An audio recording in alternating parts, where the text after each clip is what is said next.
Hey there, welcome to Brad Arrows. Tonight, we've got hours of chilling horror stories combined with soothing rain sounds to help you relax and sleep. Before you drift off, leave a comment below and let us know where you're listening from and what time it is. If these stories give you chills, don't forget to like, share, and subscribe. Get cozy and let the fear take over.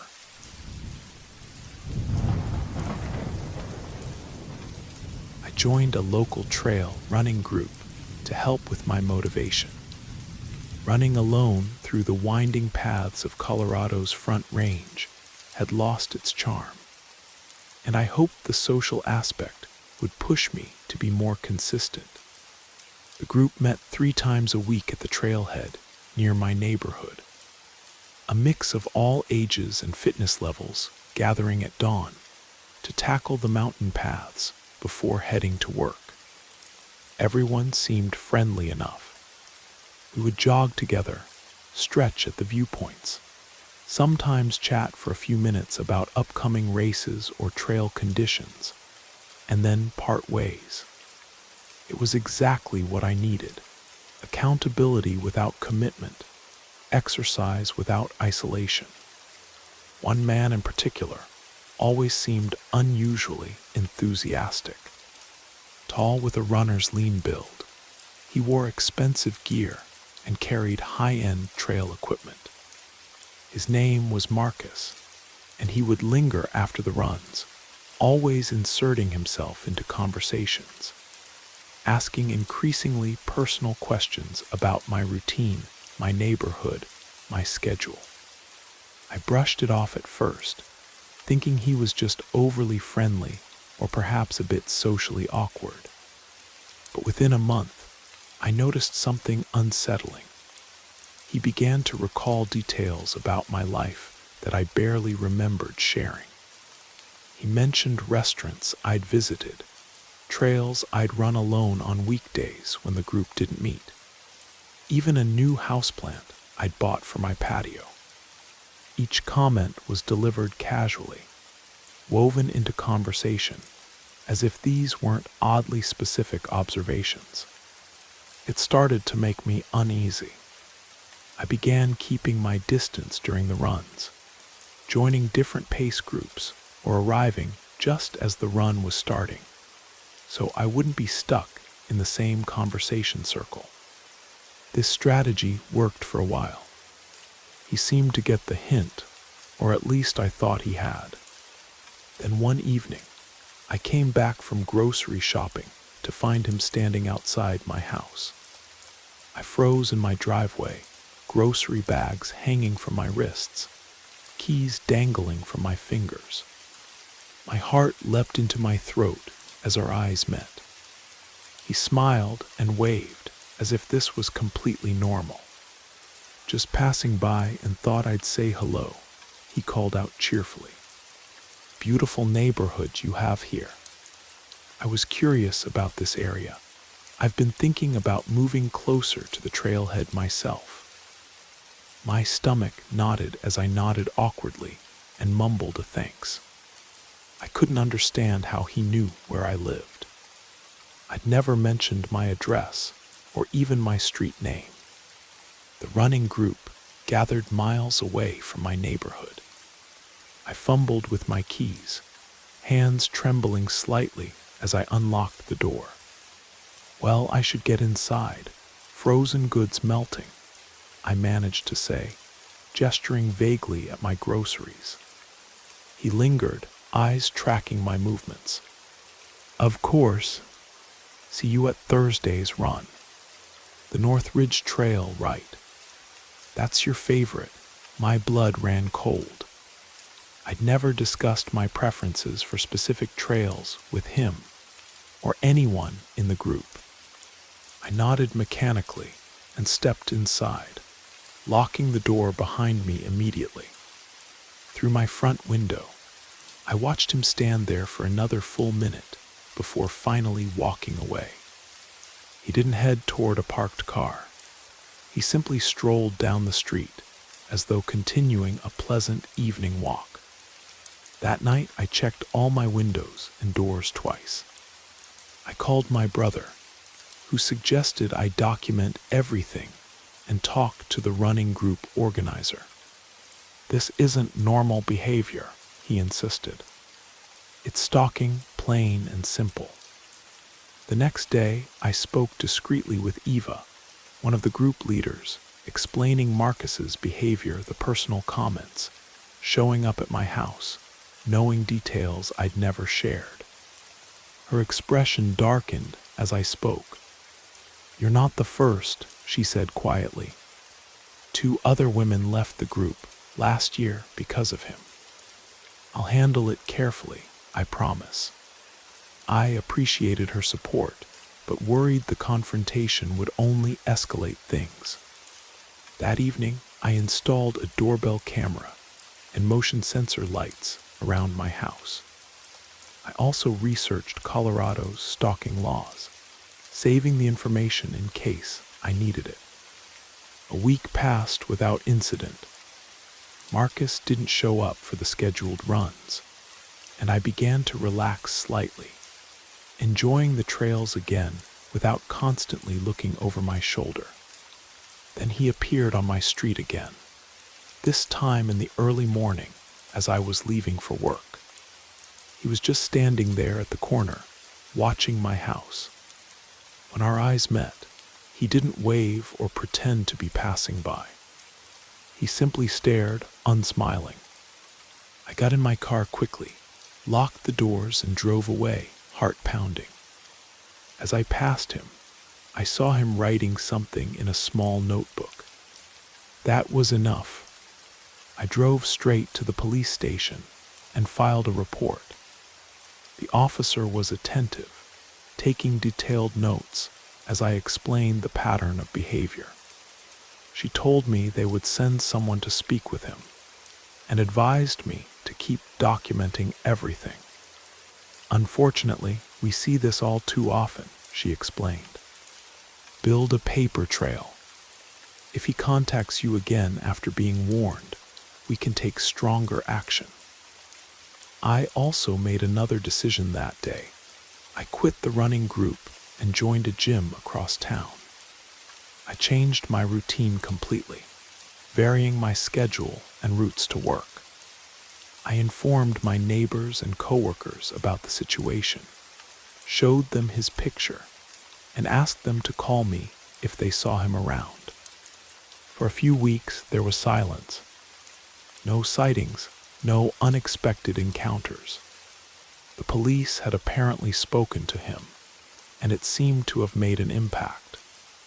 Then one afternoon, I found a note in my mailbox, unsigned, but unmistakably from him. It said he missed seeing me and hoped I was well. I brought this immediately to the group organizer, who looked troubled and promised to remove him permanently from all group communications. She mentioned she had spoken to him again, and he had allegedly agreed to back off. I didn't feel reassured. I made another report to the police, adding the note to their file. The officer who took my statement seemed more concerned this time, explaining that continuing contact after a police warning could lead to a restraining order. I began sleeping with my bedroom door locked, a chair propped beneath the handle. My once peaceful home now felt like a fortress I was desperately trying to secure. Then, perhaps in response to the increased pressure, he disappeared entirely. Months passed without a single sighting. I cautiously resumed some of my old routines, including solo running, though always with pepper spray and a personal alarm. I felt stronger, both mentally and physically. The fear began to recede, replaced by vigilance and a newfound sense of self-protection. One evening at the grocery store, I felt eyes on me. Glancing up from the produce section, I saw a familiar figure at the end of the aisle. Our eyes met briefly before I turned away. abandoning my half-filled cart and walking straight to my car. I drove home and sat in my driveway for a long time, the fear returning like it had never left. That night, I reviewed everything again. I decided it was time for more definitive action. I would move. Within a week, I found a new apartment in a secured building with underground parking and 24-hour security. I told no one from the running community about my plans, using only trusted friends to help with the move. On my final day in the house, I came home to find a package on my porch. It had no return address, and I hadn't ordered anything. Inside was a book about trail running and a handwritten note. Hope you're still keeping up with it. The mountains miss you. That was the final straw. I went back to the police with this new evidence. They took the package and note, and this time they pursued a restraining order against Marcus. The officer assigned to my case followed up personally, ensuring that all documentation was properly filed. After that visit to the police station, the packages and appearances finally stopped. I never saw him again in my new neighborhood, at stores, or on any of my new routes. It took a long time for the anxiety to fade, but eventually it did. I began sleeping through the night again, without waking at every sound.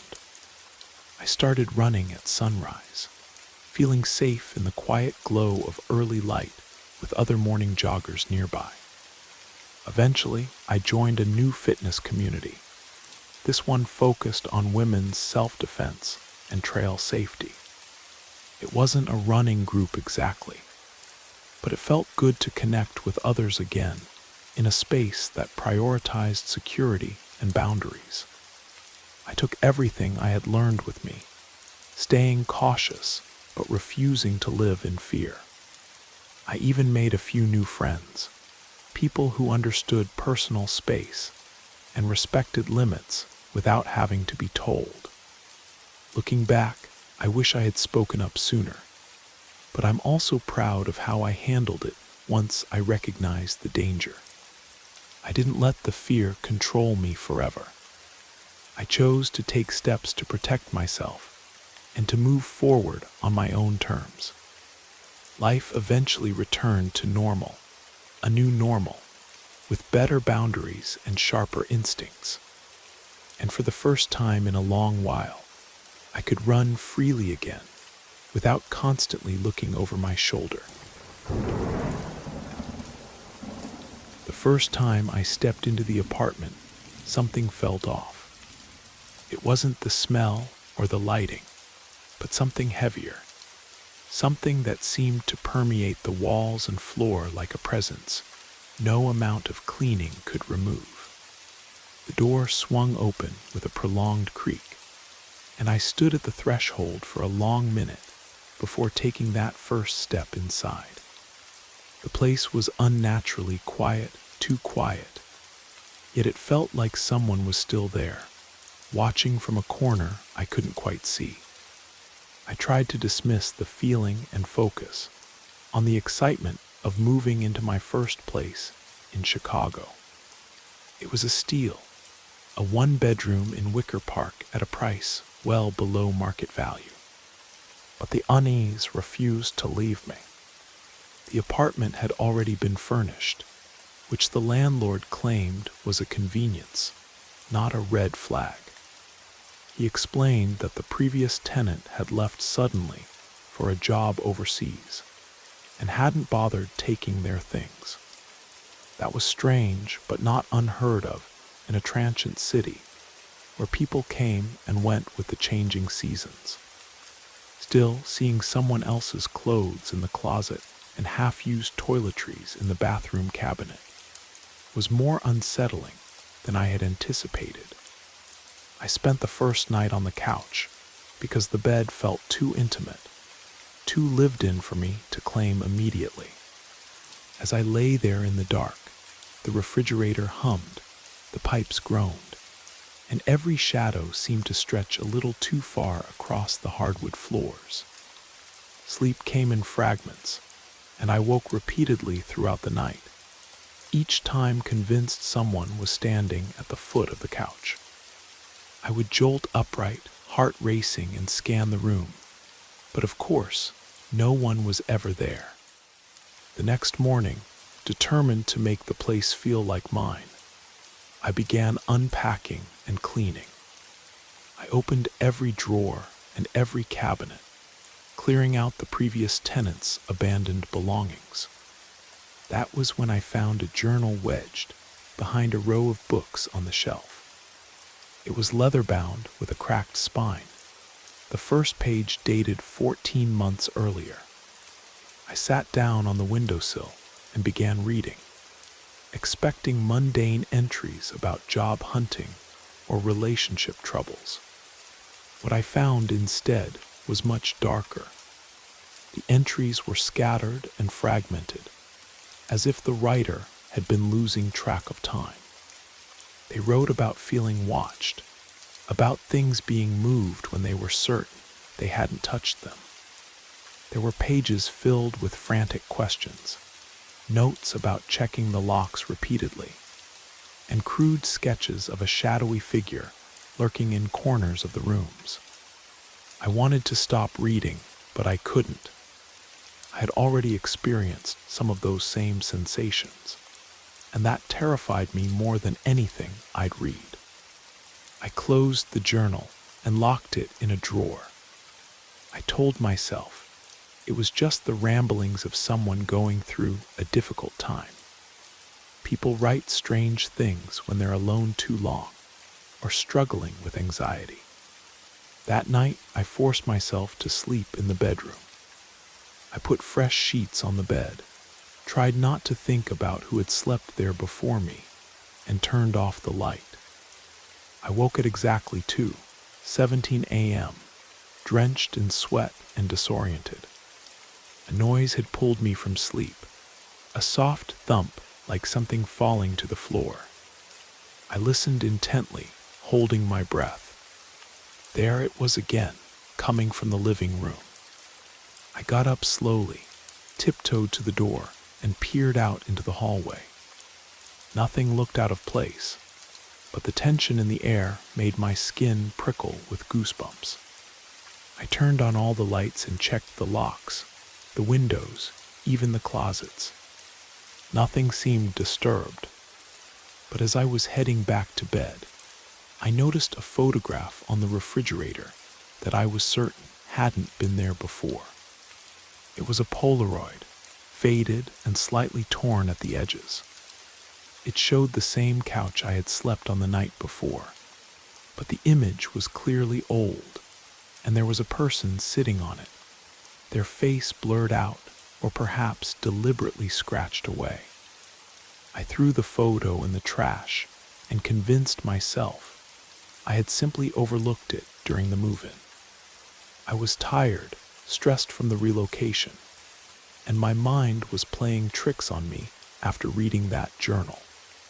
I stopped reading the journal. I stopped snooping through the drawers. I decided to ignore everything unusual and just live in the apartment as if none of it mattered. Days passed, then a week, and things began to settle. I even started to feel comfortable. The tension faded, and the apartment began to feel like home. Then one afternoon, while cleaning under the kitchen sink, I found a box sealed shut with duct tape. It was hidden behind some old cleaning supplies. My curiosity got the better of me. I peeled off the tape and opened it slowly. Inside were letters, dozens of them, written in the same handwriting as the journal. They were never sent, just dated and addressed to no one in particular. The letters described moments of terror and isolation. They mentioned cold spots in the rooms, voices whispering from behind the walls, dreams that felt more real than waking life. The writer begged someone anyone to come check on them. Reading those letters felt like looking into a mirror. I had started to experience similar things, but had chalked them up to imagination or the stress of moving to a new city. I burned the letters in the sink that evening. I opened the windows to let the smoke out, hoping to purge whatever strange energy lingered in the apartment. I didn't want to know more. I didn't want to delve deeper into whatever mystery the last tenant had left behind. I just wanted a fresh start. One evening, I decided to rearrange the living room furniture. While moving the couch, I found a set of keys taped to the underside of the frame. They didn't belong to anything in the apartment that I knew of. I put them in a drawer and left them there, unsure what to do. I didn't want to ask the landlord. He had already seemed evasive when I'd asked about the previous tenant. I didn't want to dig further into someone else's secrets. But that night, my curiosity overcame my better judgment. I took the keys and searched the hallway of the building. At the end of the corridor was a utility closet I had never seen opened. One of the keys fit. Inside were cleaning supplies, some maintenance equipment, and a duffel bag partially hidden behind a stack of paint cans. I pulled the bag out and unzipped it on the hallway floor. It was filled with clothes, a wallet, and a phone with a dead battery. These weren't abandoned items. They looked like someone had packed in a hurry, intending to leave but never making it out. I turned everything over to the police the next day. I told them how I'd moved in and discovered these things. They asked questions I couldn't answer. I didn't know where the previous tenant had gone, why they had left so suddenly, or what they had been afraid of. But I did what felt right. I handed over the evidence and walked away. After that, the apartment began to feel lighter, as if some invisible weight had been lifted. The shadows receded to their proper corners. The cold spots disappeared. I started sleeping through the night without disruption. I cleaned out the closet and finally made space for my own clothes. The bed felt like mine now. The rooms no longer held whispers or secrets. Weeks passed, and life settled into a rhythm. I worked, cooked, and even invited friends over for dinner. No one commented on any strange energy, and no one mentioned feeling uncomfortable in the space. I stopped thinking about the journal, the letters, the photos, and the hidden bag. But I kept one thing as a reminder, tucked inside a drawer, the key that had opened the utility closet. It stayed there untouched, a token of the story I had walked into and the choice I'd made to walk out of it the right way. I never solved the mystery of what happened to the previous tenant, but when the police called months later to tell me they had located them, alive, but unwell in a psychiatric facility across state lines, I felt a peculiar sense of closure. I didn't ask for details. I didn't need to know more. I had honored the remnants of their life by ensuring they weren't forgotten. And for the first time in a long while, both the apartment and I felt at peace. I never intended to stay long at that party. It was one of those secretive warehouse gatherings that a coworker had mentioned in passing. The kind you only learn about through cryptic Instagram posts or location pins dropped in private messaging groups. I was curious more than anything, and the monotony of my life in Brooklyn had been suffocating me lately. My job at the design firm had become predictable. My social circle had shrunk after most friends left for more affordable cities, and I needed something, anything, to break the pattern. The venue was deep in an industrial section of Red Hook, far from public transit and hidden behind abandoned shipping facilities. The music was thunderously loud, the lighting so dim that faces were little more than silhouettes, and the air thick with artificial fog and the earthy scent of bodies in motion. My plan was simple: hang around for an hour, absorb the atmosphere, then head home with the satisfaction of having done something spontaneous.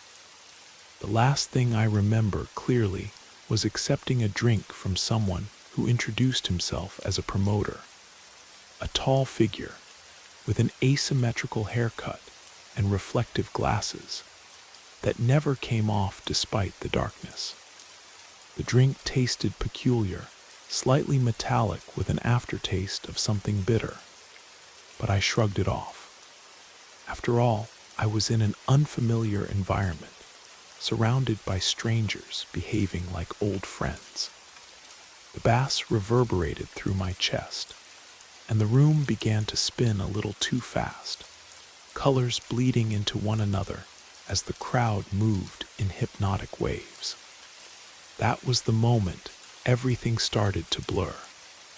When I opened my eyes again, I was no longer at the warehouse.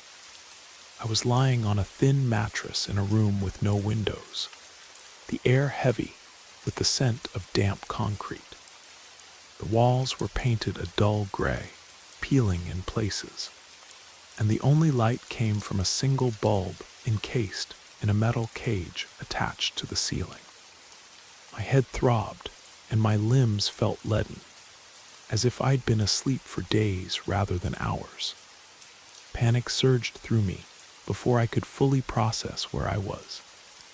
I sat up slowly, fighting through waves of dizziness, and tried to gather my thoughts. Around me were 5 others, 3 women and 2 men, none of whom I recognized from the party.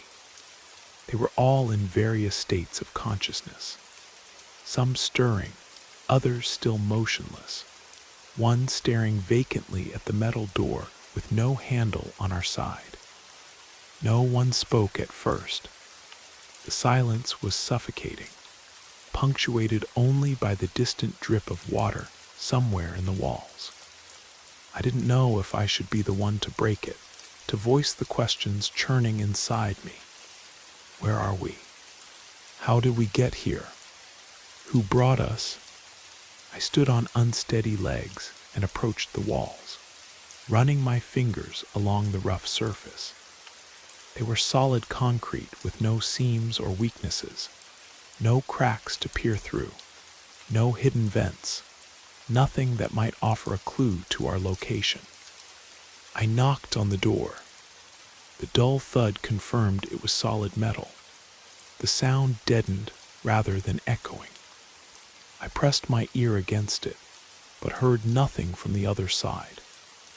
When I turned back to face the others, their blank expressions offered no comfort. We were strangers united only by our shared confusion and mounting fear. After what felt like hours, one of them finally spoke, a woman with a half-shaved head and a sleeve of tattoos, her voice hoarse and uncertain. Does anyone remember how we got here? One by one, we shared fragments of memory, pieces that added up to the same bewildering picture. We had all been at the warehouse party, accepted drinks from various people, and then nothing. Whatever happened after that point was a complete blank, a void in our collective consciousness. I tried to remain calm, but my heart hammered against my ribs with increasing urgency.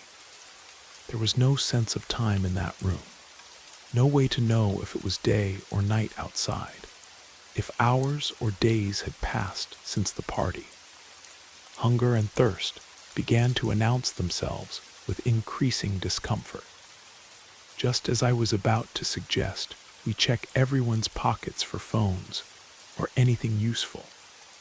A small panel in the lower corner of the door slid open with a mechanical hiss. A tray appeared, pushed through by unseen hands.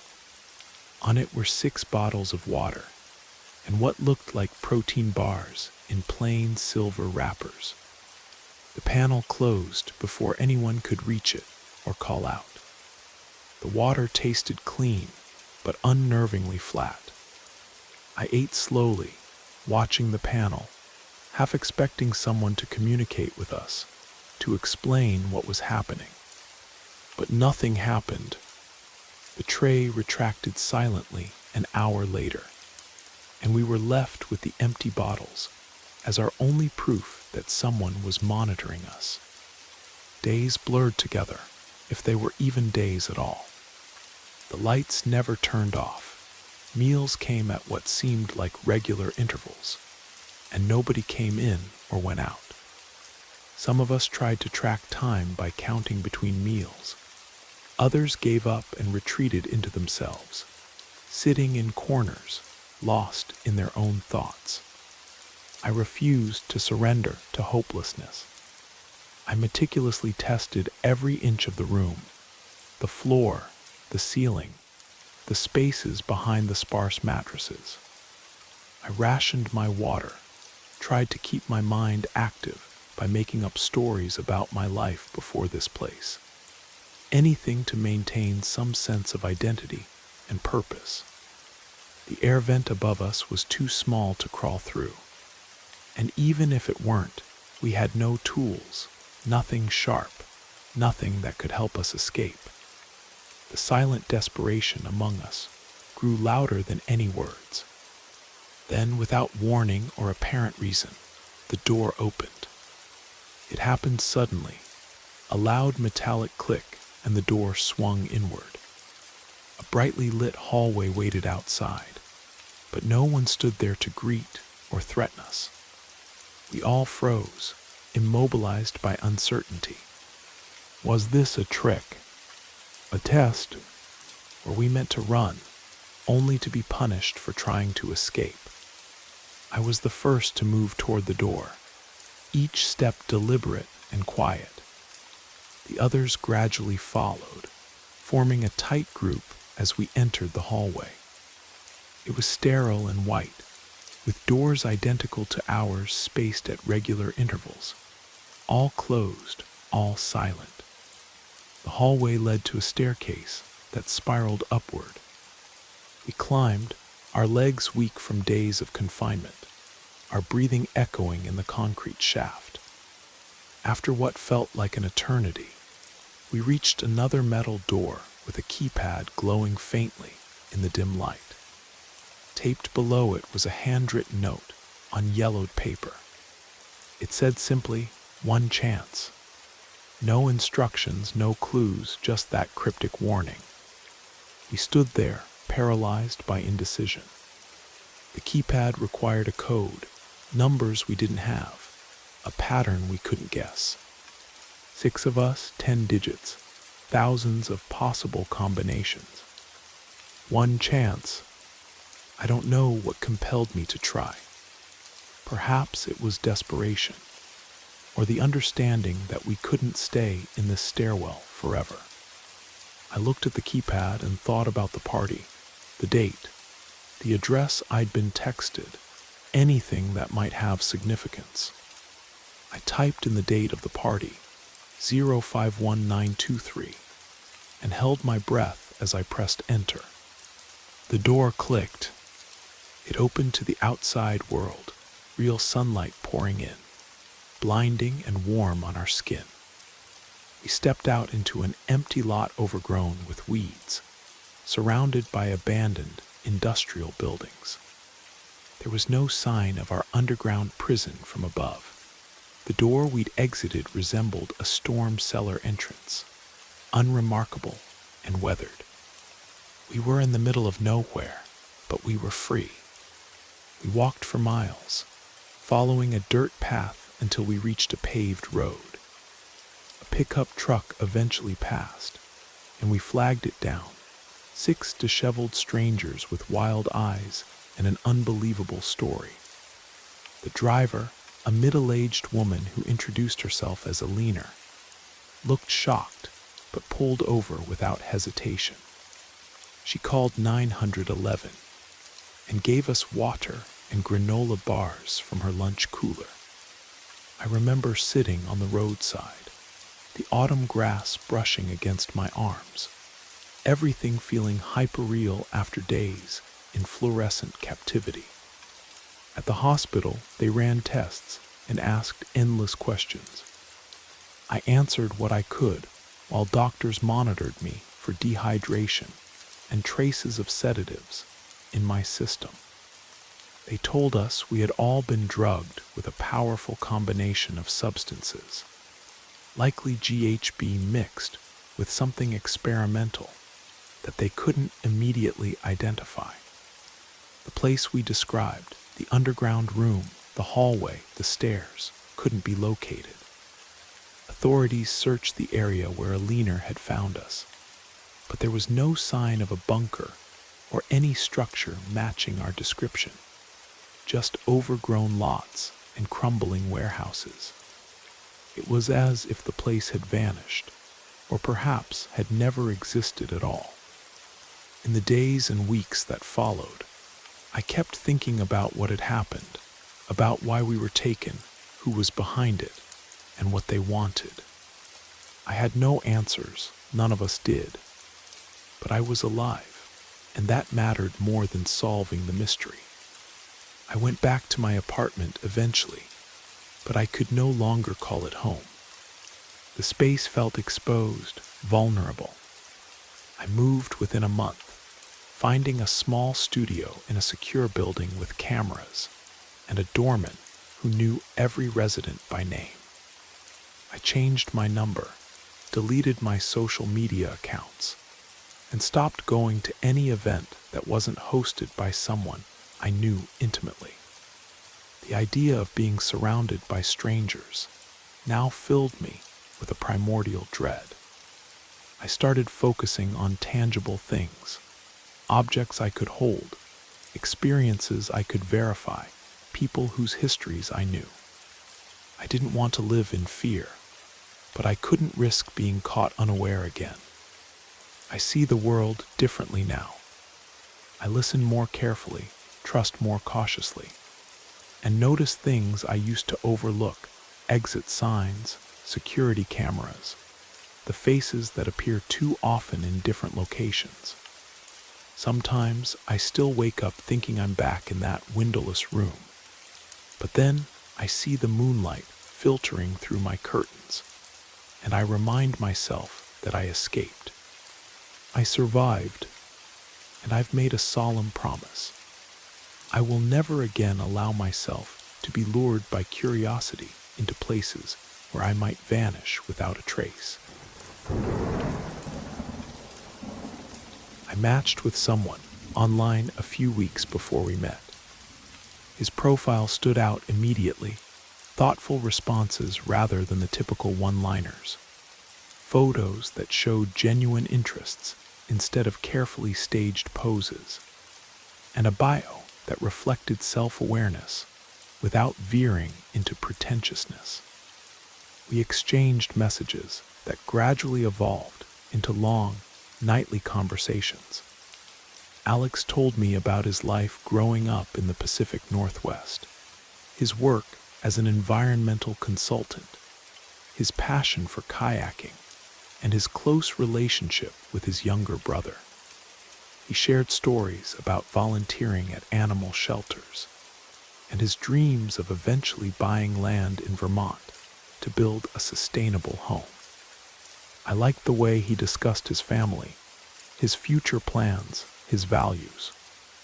Everything he said made him seem grounded, thoughtful, and sincere. By the time we agreed to meet in person, I felt like I already knew him.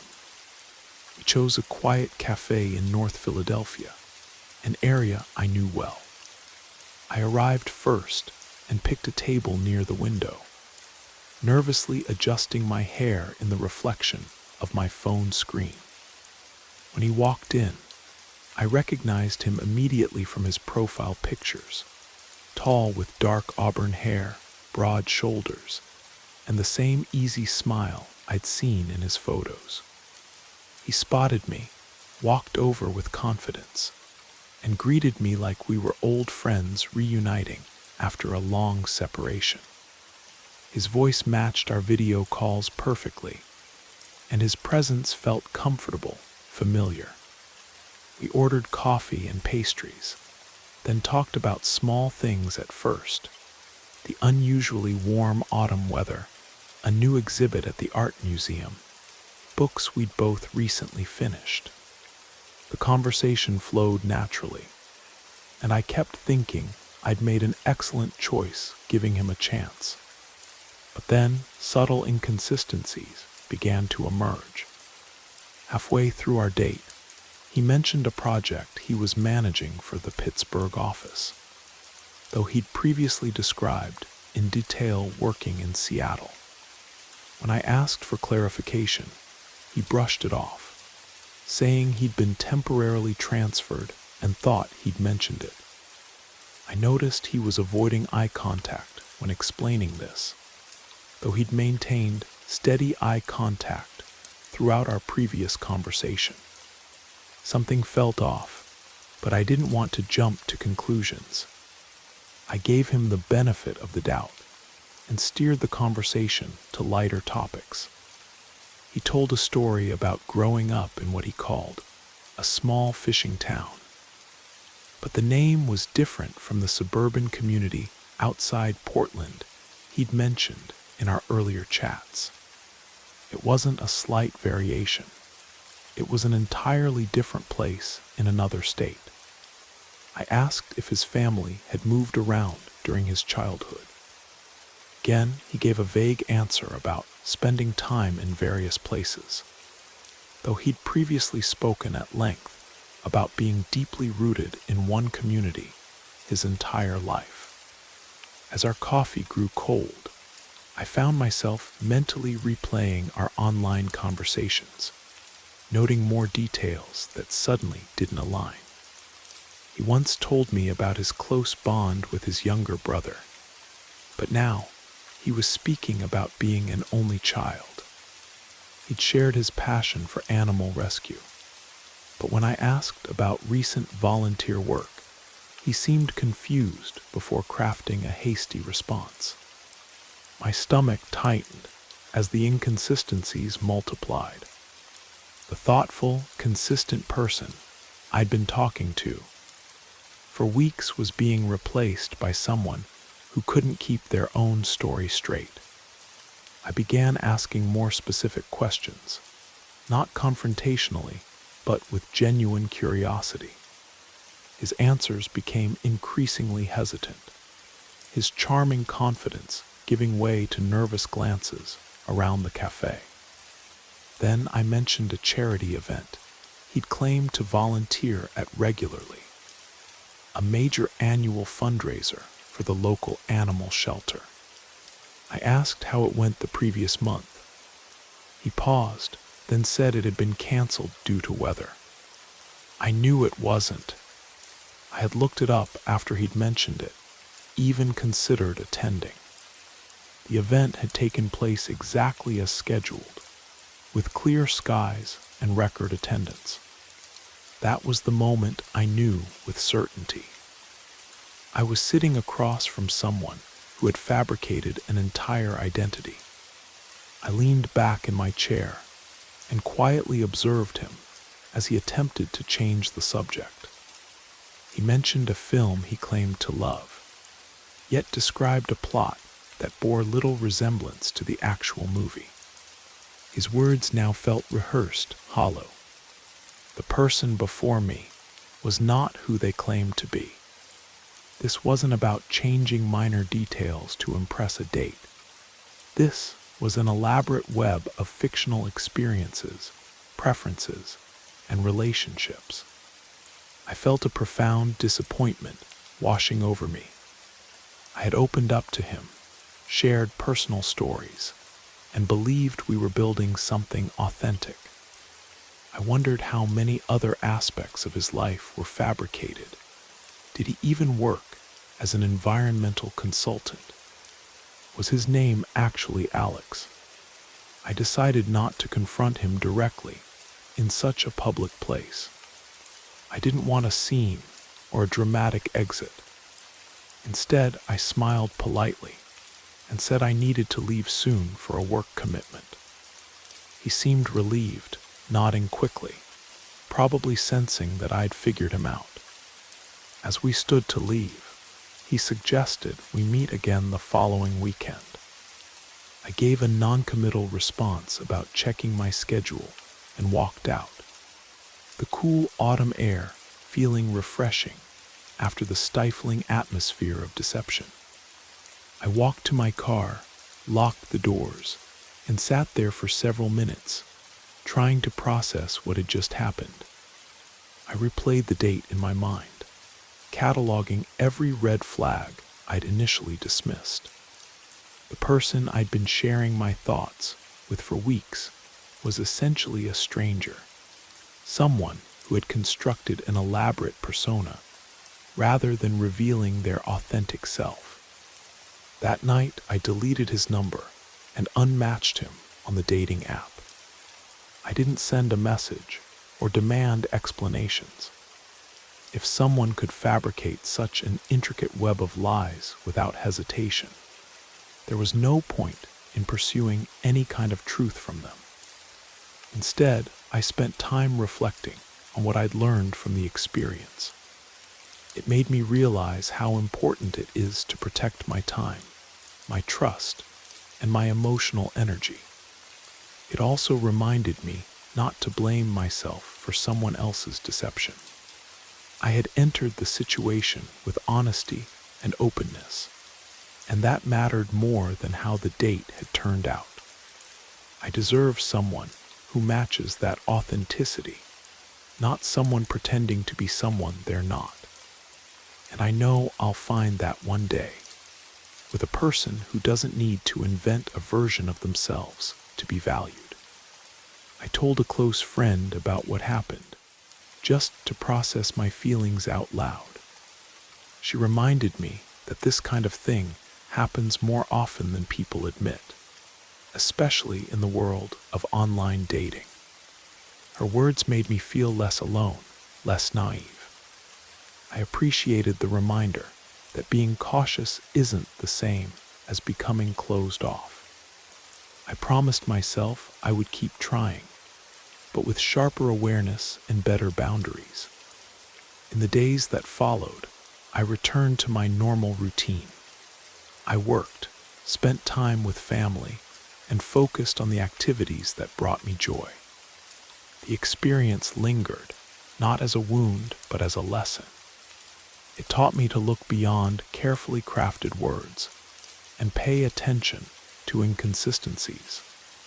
It helped me grow stronger without becoming cynical or bitter about dating. Eventually, I went on another date with someone new. I was nervous, but I reminded myself not to carry past disappointments into new beginnings. This time, the conversation was straightforward and honest.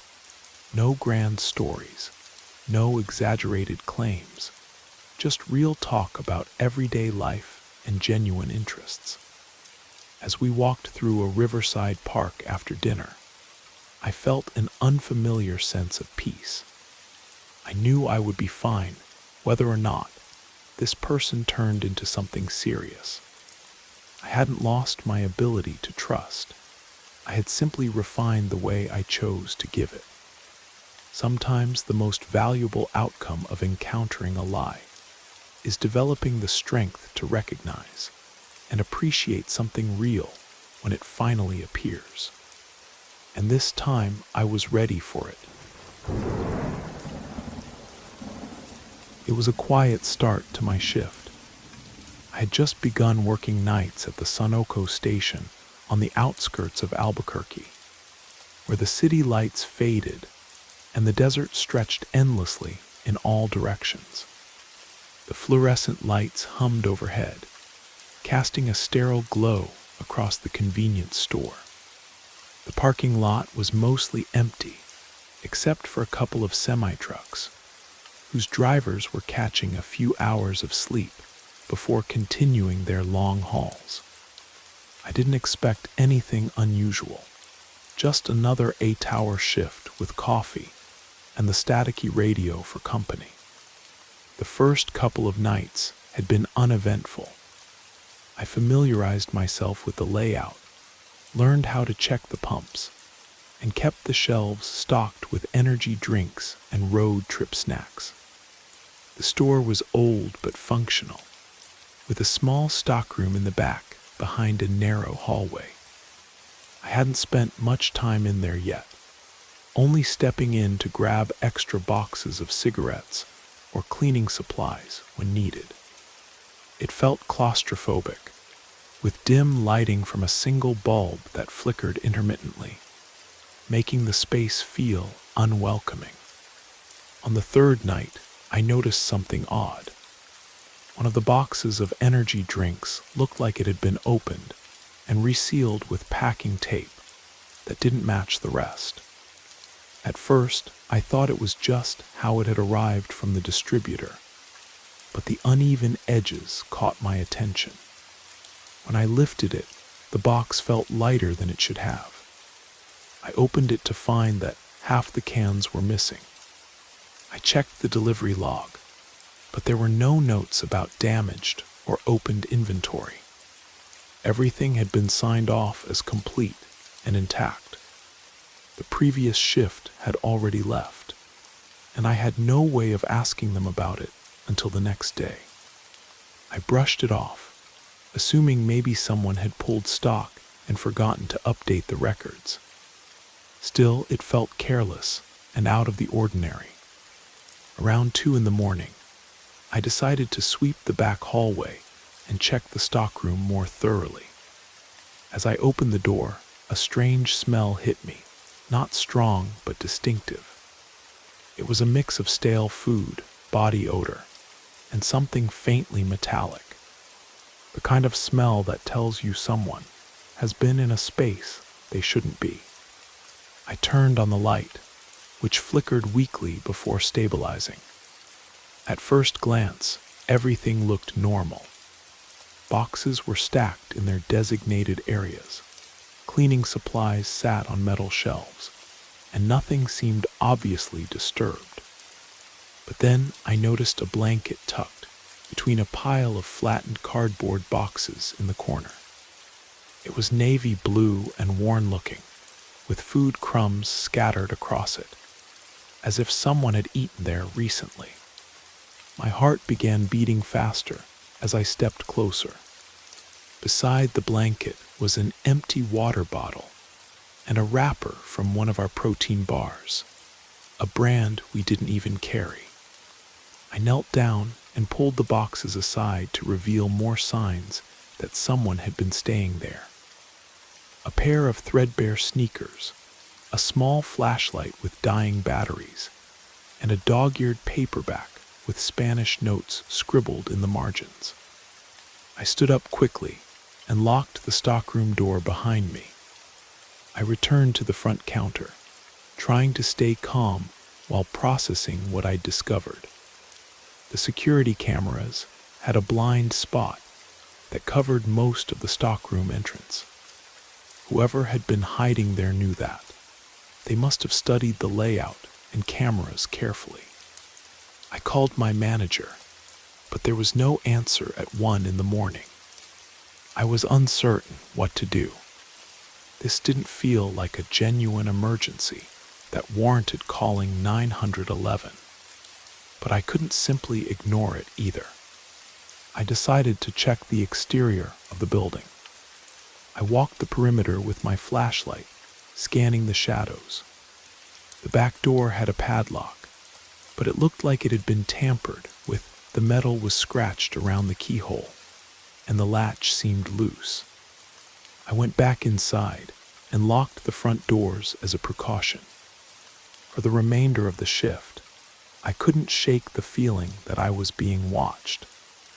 Every sound seemed amplified, the refrigerator's hum, the ice machine's occasional clunk, the wind whistling against the windows.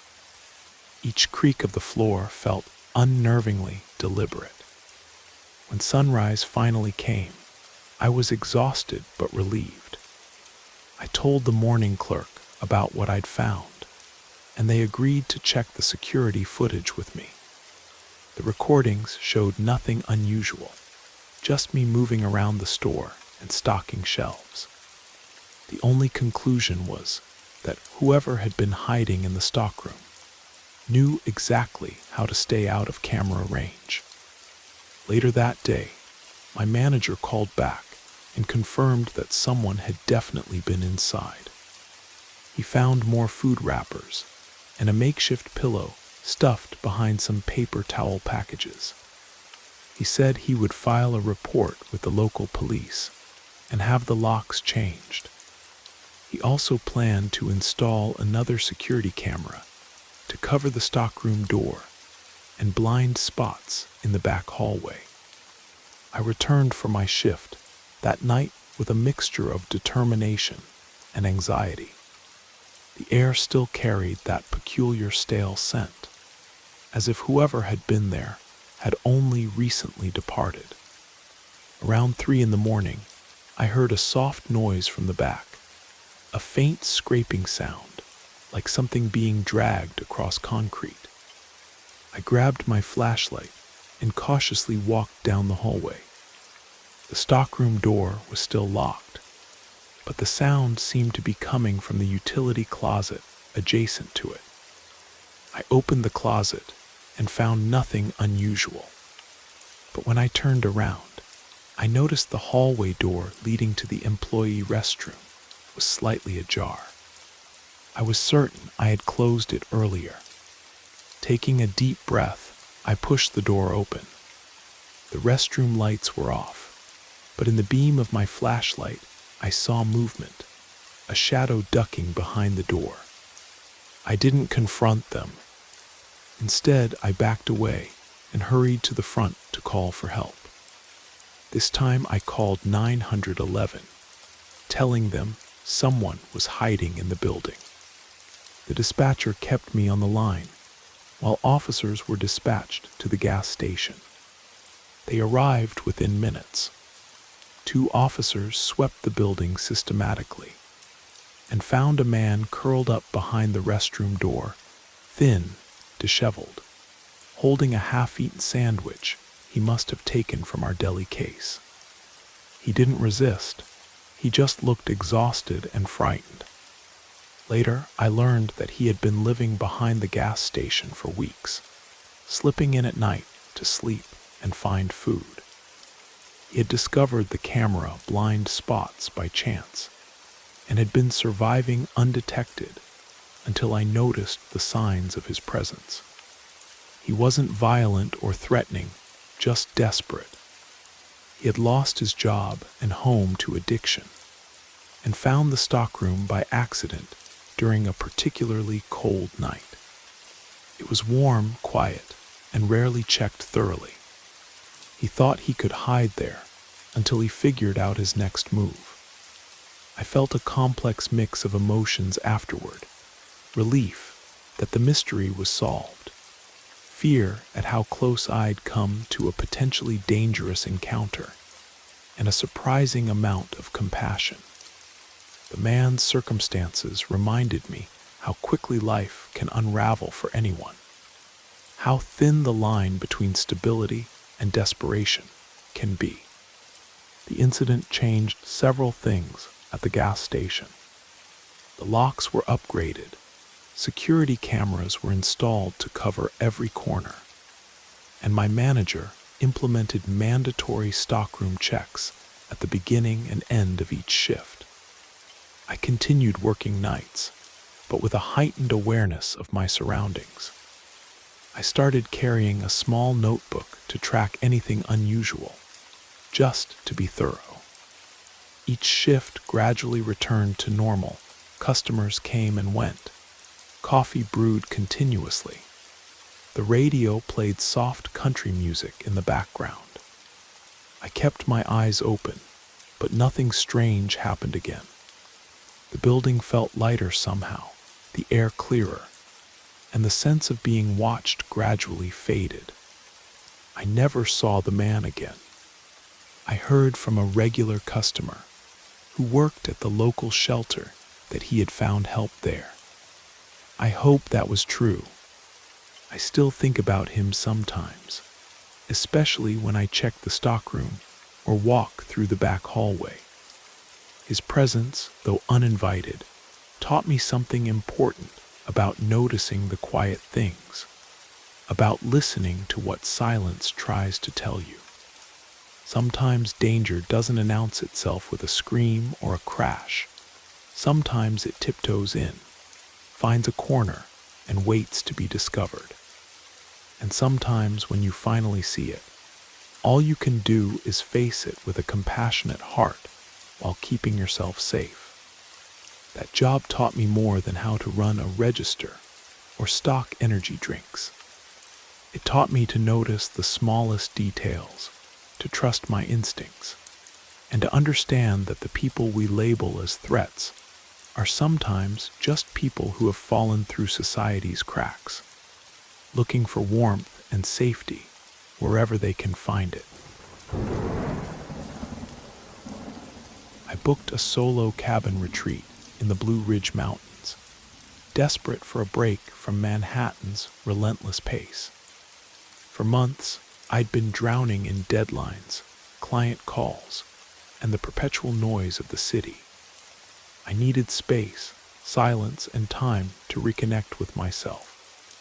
After extensive searching, I found the perfect place, a small timber structure nestled among towering pines, with a wraparound porch facing east toward the sunrise, and a single gravel path connecting it to the forest road.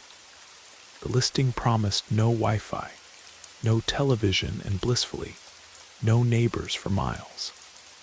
It was exactly what I craved. I packed minimally.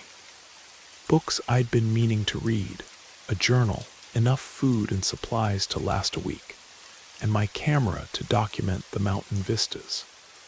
The 4-hour drive from the city took me through increasingly remote terrain until I reached the turnoff marked by a weathered wooden sign, Pine Hollow Cabin. The first day passed in peaceful solitude. I unpacked leisurely, brewed a pot of tea, and sat on the porch watching the sunset paint the mountain tops in shades of crimson and gold. By evening, a cool mountain breeze had picked up, so I built a fire in the stone hearth inside and settled into a comfortable armchair with my book. The silence was profound, unlike anything I'd experienced in years. No distant sirens, no neighbors arguing through thin walls, no delivery trucks backing up at dawn. Just the occasional crackle of the fire and the soft sighing of wind through the pines. I slept more deeply that night than I had in months, lulled by the perfect stillness. I woke at dawn, made coffee, and stepped outside with my mug in hand to greet the day. That's when I noticed something strange near the door, footprints in the soft earth. Fresh ones, not mine. I had arrived in hiking boots, leaving distinctive tread marks. These prints were different, bare feet, larger than mine, leading from the path toward the porch, then curving back again. I stood frozen, coffee cooling in my hands, staring at the unmistakable impressions in the dirt.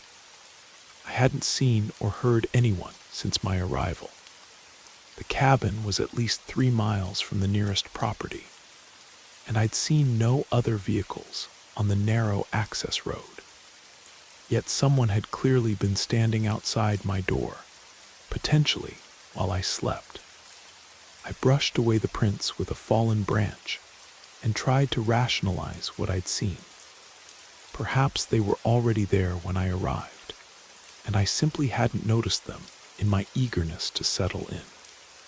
Maybe an animal, had left unusual tracks that only resembled human footprints in the half-light of dawn.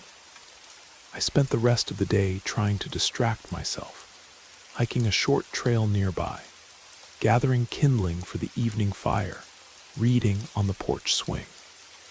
By evening, I had almost convinced myself that I'd overreacted to nothing. I locked the door before going to bed that night, something I hadn't bothered with the previous evening, and checked the windows twice. When I stepped outside the next morning, my heart sank. The footprints had returned, the same bare feet in the same spot, just outside my door. This time I felt a tightness in my chest that wouldn't subside. These prints were fresh, made sometime during the night while I slept. Whoever it was had to know I was there. The cabin lights would have been visible through the windows. My rental car was clearly parked outside. I stood for a long time staring at those footprints, steam from my forgotten coffee rising into the chilly mountain air. Something was deeply wrong. I was certain of it now. I went back inside, locked the door again, and checked the windows. Everything was secure. I kept the prints where they were this time, evidence should I need it. That day, I stayed close to the cabin. I made noise when I moved around, banging pots together when I cooked, playing music from my phone speaker, even talking to myself occasionally. I kept the axe I'd used to split kindling propped by the front door. I felt ridiculous, but I couldn't shake the feeling that I was being watched. As evening approached, I built a larger fire than necessary and kept every light in the cabin burning bright. Sleep was elusive that night. Every creak of the wooden structure, every whisper of wind against the windows made me sit upright in bed. I dozed fitfully until first light, when exhaustion finally pulled me under completely. I woke mid-morning, groggy and disoriented. The first thing I did was check the door. What I saw made my blood run cold. The footprints now circled the entire cabin. Whoever it was had walked a complete circuit around the structure, even pausing beneath my bedroom window, the imprints deeper there, as if they had stood in place for some time, looking in. My legs trembled as I backed away from the door. I was no longer merely uneasy. I was afraid. Genuinely afraid. I had no cell service to call for help. The nearest town was 30 minutes away by car. I had two options: leave immediately or stay another night and hope that the stranger meant no harm. The rational part of my brain argued that if they had wanted to hurt me, they'd had ample opportunity during the past 2 nights. But another, more primal part of me screamed that staying would be foolish, even dangerous. I decided to wait just one more day. If the prince appeared again, I would leave at first light.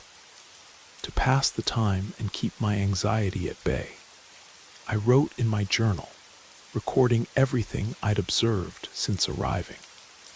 The act of putting it on paper helped me think more clearly, more logically about the situation. With each passing hour, my initial fear began to subside, replaced by a strange, almost scientific curiosity. Who was this nocturnal visitor, and what did they want? Were they merely curious about the cabin's occupant? Or was there some other motive I couldn't comprehend? By nightfall, I had made up my mind. I would set my alarm for 3 a.m. and wait by the window, hoping to catch a glimpse of my mysterious visitor. I kept the lights off except for a small lamp in the kitchen, making it appear as though I had gone to bed while still allowing me to see outside. I positioned myself in a chair near the living room window, wrapped in a blanket against the mountain chill, and waited.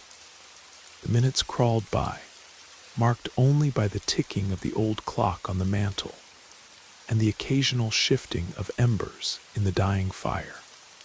At some point, I must have dozed off despite my determination to stay alert. I woke with a start, unsure what had disturbed me. The cabin was dark, the kitchen lamp had gone out, and eerily quiet. I checked my watch, 3:27 a.m. Then I heard it, a soft scraping sound, like something being dragged slowly across the wooden porch. I rose silently, heart hammering, and moved carefully to the window. The moon had risen fully now, bathing the clearing in pale silver light. At first I saw nothing. Then a movement caught my eye, a figure, stooped and thin, moving with unnatural stealth along the edge of the porch. I couldn't make out features, just a dark silhouette gliding like a shadow around the perimeter of the cabin. I watched, paralyzed, as it completed a circuit of the building, and then stopped directly across from my window. Though I couldn't see its face clearly, I knew it was looking at me, could feel its gaze cutting through the darkness to where I stood partially concealed by the curtain. For a moment that seemed to stretch into eternity, neither of us moved. Then the figure raised one hand slowly, a simple gesture that might have been a greeting or a warning. Without thinking, I raised my own hand in response. The figure went still, as if surprised by my acknowledgement. Then, as silently as it had appeared, it retreated into the tree line and vanished. I remained at the window until dawn broke, casting long shadows across the clearing. When I finally mustered the courage to step outside, there were no footprints. The ground was untouched, as if my visitor had never existed at all. I packed my things with shaking hands and left the cabin that morning, a full 3 days earlier than planned. As I drove down the mountain, watching the cabin recede in my rearview mirror, I felt a complex mixture of relief and unresolved curiosity. I never returned to Pine Hollow Cabin, though I've often thought about it in the years since.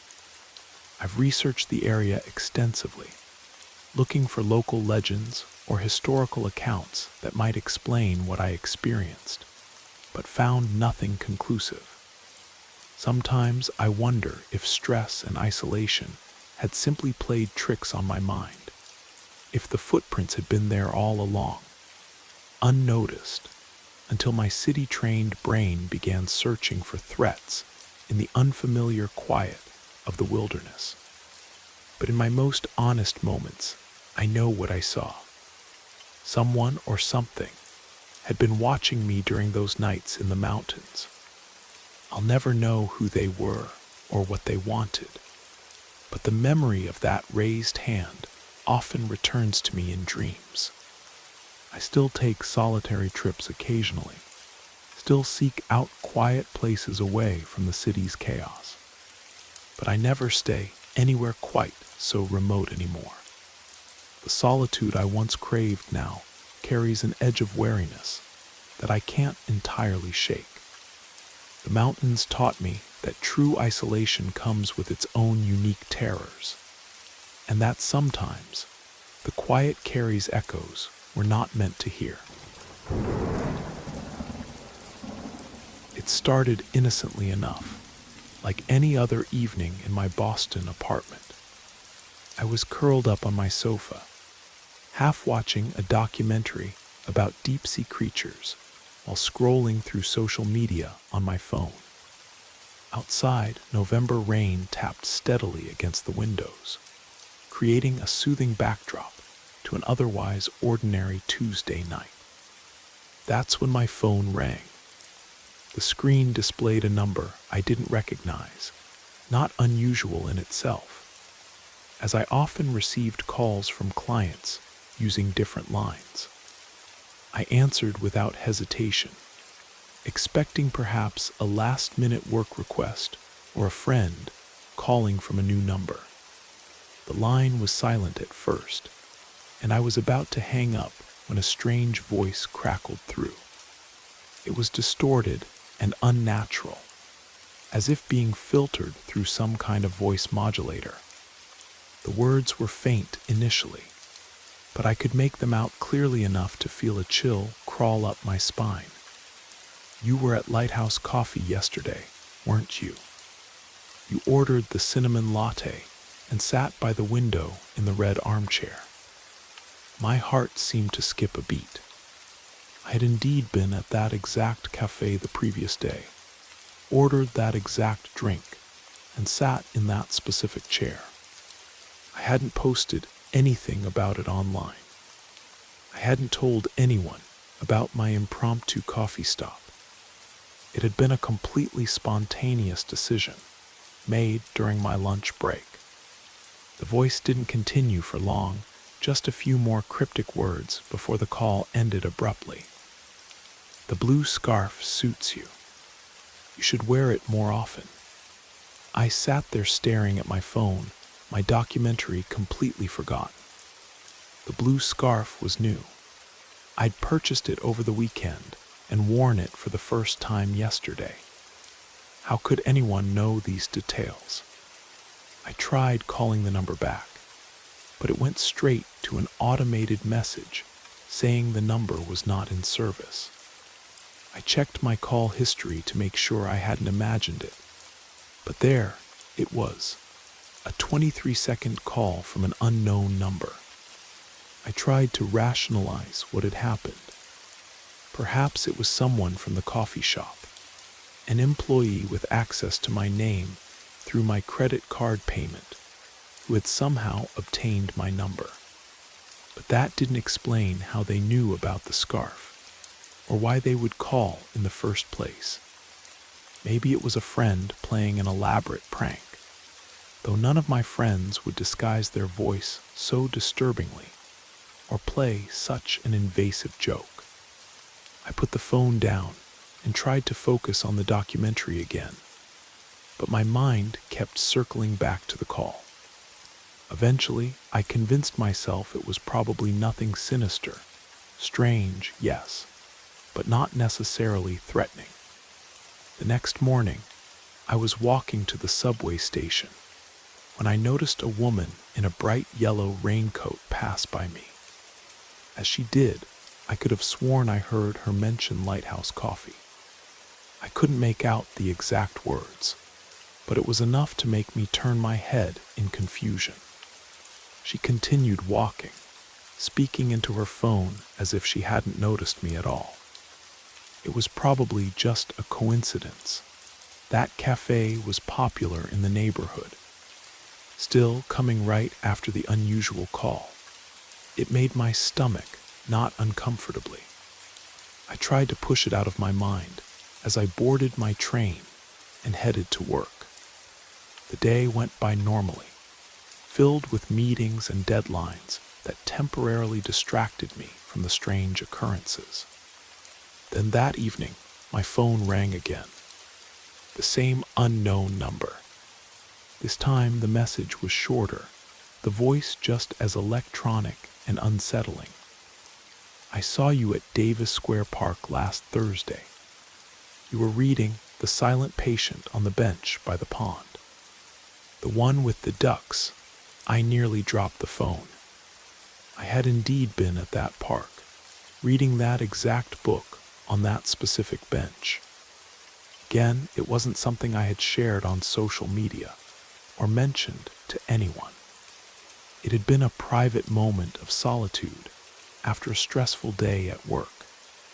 My hands trembled as I ended the call. I was no longer just confused. I was genuinely frightened. This wasn't coincidence. Someone was watching me, tracking my movements with alarming precision. I started feeling like I was losing my mind. I tried to think rationally. Perhaps I had a stalker though that thought provided little comfort. Perhaps someone I knew was playing an elaborate and cruel prank. Or perhaps there was a more mundane explanation that I was simply too panicked to see. The calls kept coming every few days, each one recounting a new place I had visited or something I had done. The electronic voice would mention grocery stores I'd shopped at, restaurants where I'd eaten, even the movie theater where I'd watched a film alone the previous weekend. You looked sad at Symphony Hall on Saturday night. Was it the music or something else? The green sweater you bought at Newbury Street. Did you know the cashier was watching you the entire time? I noticed you picked up takeout from Chen's Kitchen last night. The dumplings are their specialty. Aren't you glad you ordered them? Each call lasted only seconds, never long enough to trace. Each came from a different number that would be disconnected immediately afterward. I became increasingly paranoid. I began to feel like I was being watched every time I left my apartment. I scanned crowds for anyone paying too much attention to me, checked for unusual cars parked near my building, even examined my belongings for tracking devices. But I found nothing concrete, no explanation for how this person knew my every move. I confided in a few close friends, but none of them seemed to understand the severity of what was happening. One suggested I change my phone number, but the calls came regardless, as if the person always knew how to reach me. Another suggested I block the unknown numbers, but they never used the same one twice. I started to feel isolated, as if I couldn't trust anyone around me.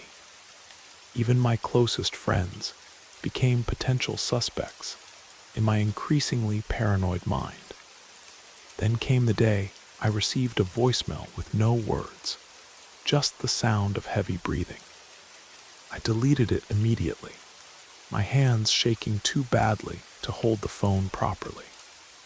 Later that night, another call came through, still breathing, but now with faint rustling in the background, like someone moving through underbrush or dry leaves. I finally decided to take this seriously. The next day, I went to the police station and reported everything, the calls, the specific details the voice knew about me, the timeline of events. The officer listened attentively, taking notes as I spoke. She seemed concerned, but explained that without direct threats, there was little they could immediately do beyond documenting the harassment. But they're tracking me, I insisted. They know everywhere I go. She gave me practical advice. Vary my routine, stay in public places, keep a detailed log of any further contact, and consider speaking with a private investigator who specialized in stalking cases. She assured me they would check the numbers, though she warned that anonymous calling apps made tracing the real source difficult. I followed her advice, changing my daily patterns completely. I took different routes to work, shopped at new stores, and made sure I was never truly alone in public. I kept my phone with me, but activated call forwarding so that only recognized numbers would ring through. For a while, it seemed to work. The calls stopped, or at least they no longer reached me. Days passed, then a week, and I began to breathe easier. Perhaps whoever it was had grown bored with their sick game, or maybe the police involvement had scared them off. Then one evening, as I was walking home, a man in a gray coat passed by me on the sidewalk. As he did, he said in a perfectly normal voice, not electronic, not disguised, "The burgundy blouse was a good choice today." I stopped dead in my tracks, but by the time I turned around, he had disappeared around a corner. My heart pounded so hard, I thought it might burst through my chest. I ran the remaining 2 blocks to my apartment building, fumbling with my keys at the entrance. Once safely inside, I called the detective assigned to my case. She promised to check security cameras in the area and advised me to stay with a friend for a few days. I packed a bag and went to my sister's place across town, not telling anyone else where I would be. A week later, the police contacted me with a shocking update. They had tracked the numbers and discovered they were all linked to an app that specializes in anonymous calling. But all the calls had originated from my apartment building's IP address. Further investigation revealed that one of my neighbors, a quiet man who lived 3 doors down from me, had been using the building's shared Wi-Fi to make the calls. They found evidence on his computer of an elaborate surveillance system. He had placed miniature cameras in the cafe I frequented near my usual park bench, and even in some of the stores I regularly visited. The most disturbing discovery was a detailed log of my daily movements stretching back 6 months, long before the calls had started. He had been watching me silently all that time, learning my habits, before deciding to make his presence known through those terrifying calls. When they arrested him, he offered no resistance and no explanation. He simply said he liked to observe people and that I had an interesting pattern. The detectives told me he had files on several other residents in the building as well, though I was the only one he had contacted directly. The man was charged with stalking and illegal surveillance. I was granted a restraining order, though it felt like cold comfort given how thoroughly he had invaded my privacy. In the months that followed, I moved to a new apartment in a different neighborhood. I changed my phone number, altered my routines, and became much more cautious about my digital footprint. The fear gradually subsided, replaced by a vigilance that I suspect will never fully leave me. Sometimes when my phone rings and I don't recognize the number, I still feel that initial jolt of panic. I still catch myself scanning rooms for hidden cameras or looking over my shoulder when walking alone. I've learned that privacy is far more fragile than most people realize, and that someone who wants to watch you badly enough will find a way. The experience changed me fundamentally. I'm more cautious now, more aware of the countless ways we inadvertently reveal our patterns to the world. But I refuse to let fear control me completely. I still go to cafes, still read in parks, still live my life, just with open eyes and the knowledge that sometimes, when it feels like you're being watched, you're not just being paranoid. Sometimes someone really is watching. I had signed up for the community festival a few weeks earlier, mostly to meet new people in Austin after relocating from Chicago. The local park was hosting a charity fair with free health screenings, food stalls, and small performances to support various neighborhood causes. I was assigned to help with logistics, which meant setting up tables, guiding visitors, and making sure the medical vans were properly stocked and positioned. It was straightforward work that kept my hands busy while allowing me to chat with other volunteers. Exactly the kind of social interaction I was craving in my new city. The morning began smoothly, with volunteers arriving in waves, and the crowd growing steadily. The spring sunshine warmed the air as families spread blankets on the grass, and children lined up for face painting. Several support vans were stationed at the edge of the park, just beyond the main tents. These vehicles delivered supplies, stored emergency kits, and in some cases, served as mobile examination rooms for the free health screenings.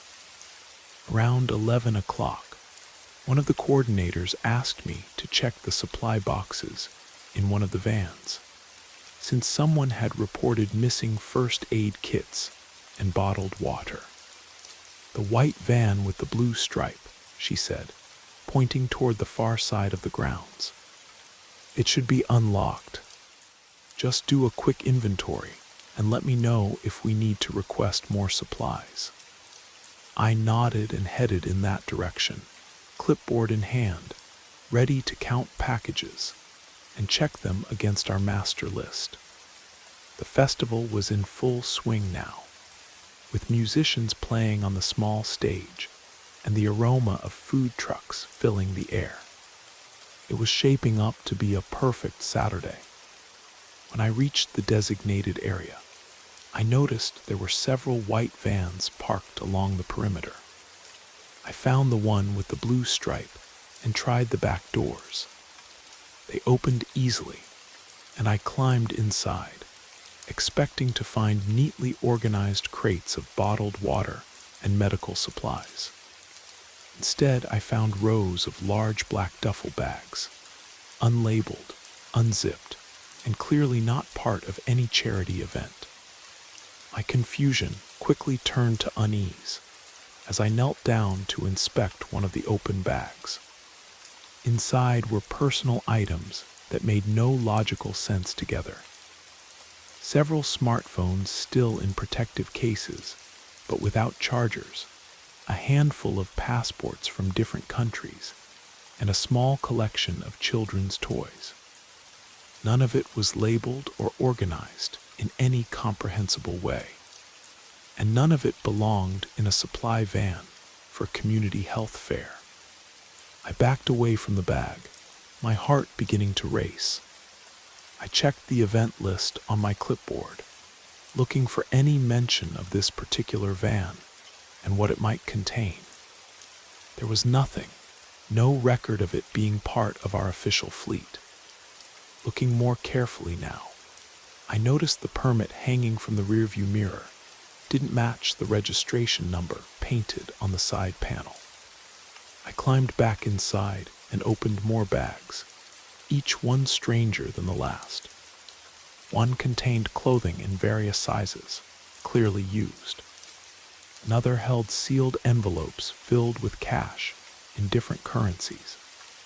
A third contained prescription medications still in their pharmacy bottles, each prescribed to a different person. A chill crept down my spine as I realized what I might have stumbled onto. This wasn't just misplaced inventory or unauthorized merchandise. This looked like evidence of something far more sinister, possibly human trafficking. I tried to maintain my composure while my mind raced. Should I confront someone? Call the police immediately. I didn't want to create panic at a family event if I was misinterpreting what I'd found. But the contents of those bags were too disturbing to ignore. I took a few photos with my phone, capturing the contents of the open bags and the van's interior. Then I quietly closed the doors and walked back toward the festival grounds, trying to appear normal while my heart pounded in my chest. I bypassed the volunteer coordinator and went straight to the security tent, where two off-duty police officers were helping with crowd management. I asked to speak with them privately, and when we stepped away from the crowds, I showed them the photos and explained what I had found. Their expressions changed immediately. One officer asked me to show them exactly which van I had entered, while the other made a call on his radio. They instructed me to stay with them and not to mention what I'd found to anyone else. Within minutes, more officers arrived discreetly at different entry points to the park. They coordinated through radios and positioned themselves strategically around the perimeter. The event was gently shifted to a close, with organizers announcing that unexpected maintenance issues required the park to be cleared within the hour. Most attendees left without question, families packing up their blankets and gathering their children. Volunteers were told to check out and head home early. Throughout this subtle evacuation, I watched from the security tent as plainclothes officers moved toward the white van. The officer who had stayed with me took my statement, carefully noting every detail I could recall: the exact position of the van, what I had seen inside, how I had discovered it. He asked if I was willing to be contacted again if they needed additional information, and I agreed without hesitation. Later that evening, I received a follow-up call from the investigating officer. He confirmed that they had taken several people into custody who were linked to the vehicle. What I had stumbled upon was indeed part of a human trafficking operation that had been using large community events as cover for transferring people and goods. The passports belonged to victims, mostly undocumented individuals who had been lured with promises of legitimate work. "Your call helped us make a major breakthrough," he said. "We've been tracking a network like this for months, but they've always been one step ahead of us. What you found today connected several pieces we couldn't tie together before." I sat in silence after the call ended, trying to process everything. The weight of what I had discovered, of what might have happened if I hadn't noticed those bags or had chosen to ignore them, left me shaken, but also strangely at peace. I had done something that mattered. I had trusted my instincts when something felt wrong. I thought about the people who might now have a chance to get to safety because of a chance discovery during a routine inventory check. That thought gave me comfort amid the disquiet of the day's events. The next week, I continued volunteering, though I asked to be placed on different assignments away from the logistics team. I needed some distance from what I'd experienced, but I didn't stop showing up. If anything, I felt more committed to community work than before. The coordinators reached out to thank me privately. Security at future events became much stricter. All vehicles were credentialed and searched beforehand. Volunteers were given more training on spotting suspicious activity, and the vehicles allowed into the event area were monitored more closely. I carried the memory of that day with me as a reminder that sometimes doing the right thing means stepping into something frightening.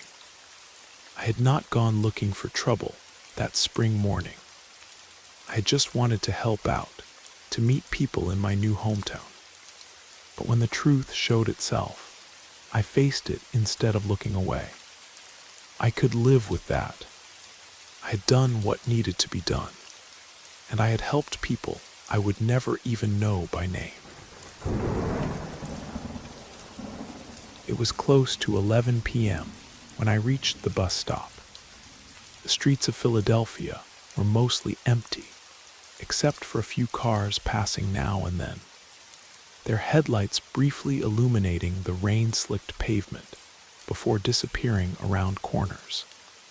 The storefronts were dark, except for the occasional neon sign from a late-night diner or convenience store, casting pools of electric blue and red onto the sidewalk.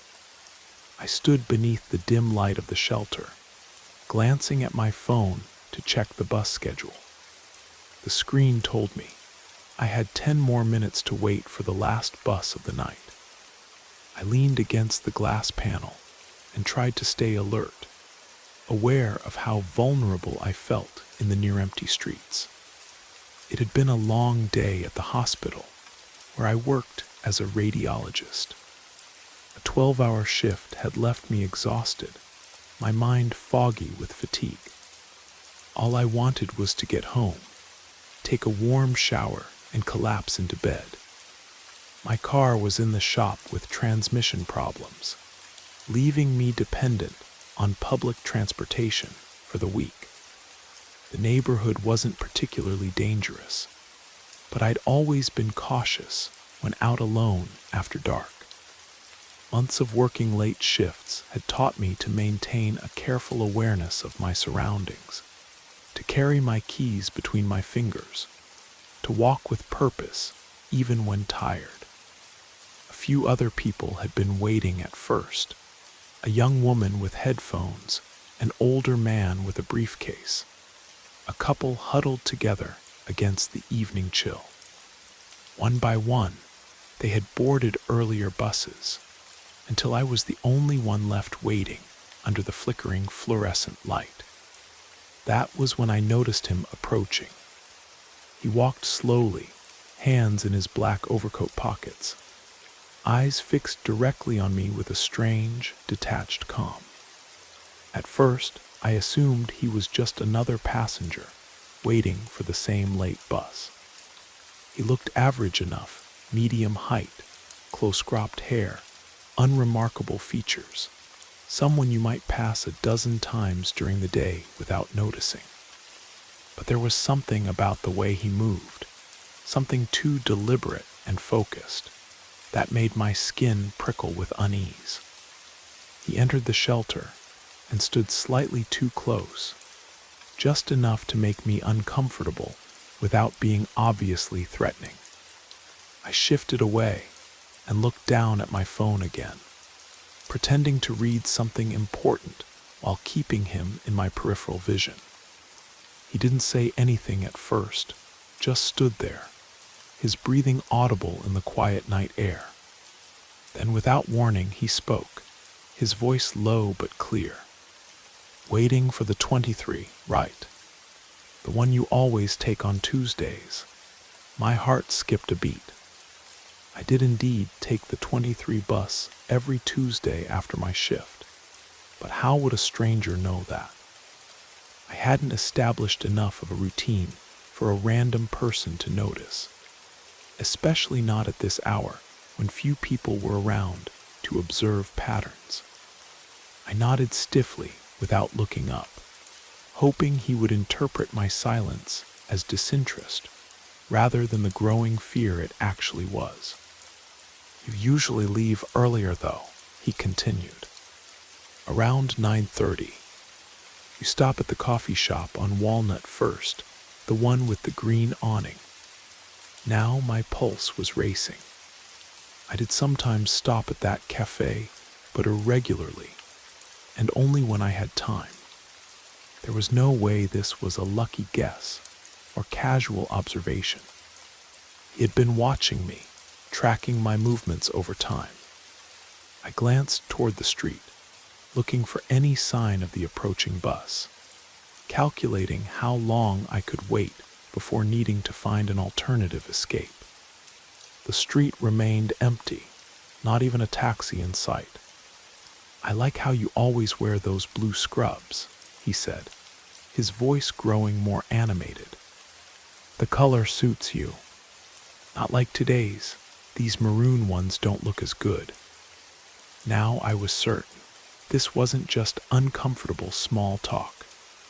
This was someone who had been specifically following me, observing details of my appearance and routine that no stranger should know.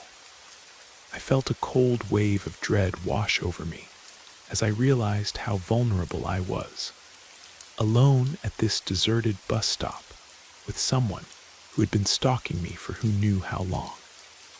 I needed to act, but any direct movement toward the street might provoke him. I pulled out my phone again, this time opening the rideshare app while keeping the screen angled away from him. I ordered a car to my location, praying that one would be nearby despite the late hour. "You don't need to do that," he said, nodding toward my phone. "I could give you a ride. My car's just around the corner. It would be faster than waiting for the bus." "No, thank you," I replied firmly, speaking for the first time, surprised by how steady my voice sounded despite my racing heart. "I've already got a ride coming." His expression darkened slightly. "You don't trust me," he stated, not a question but an accusation.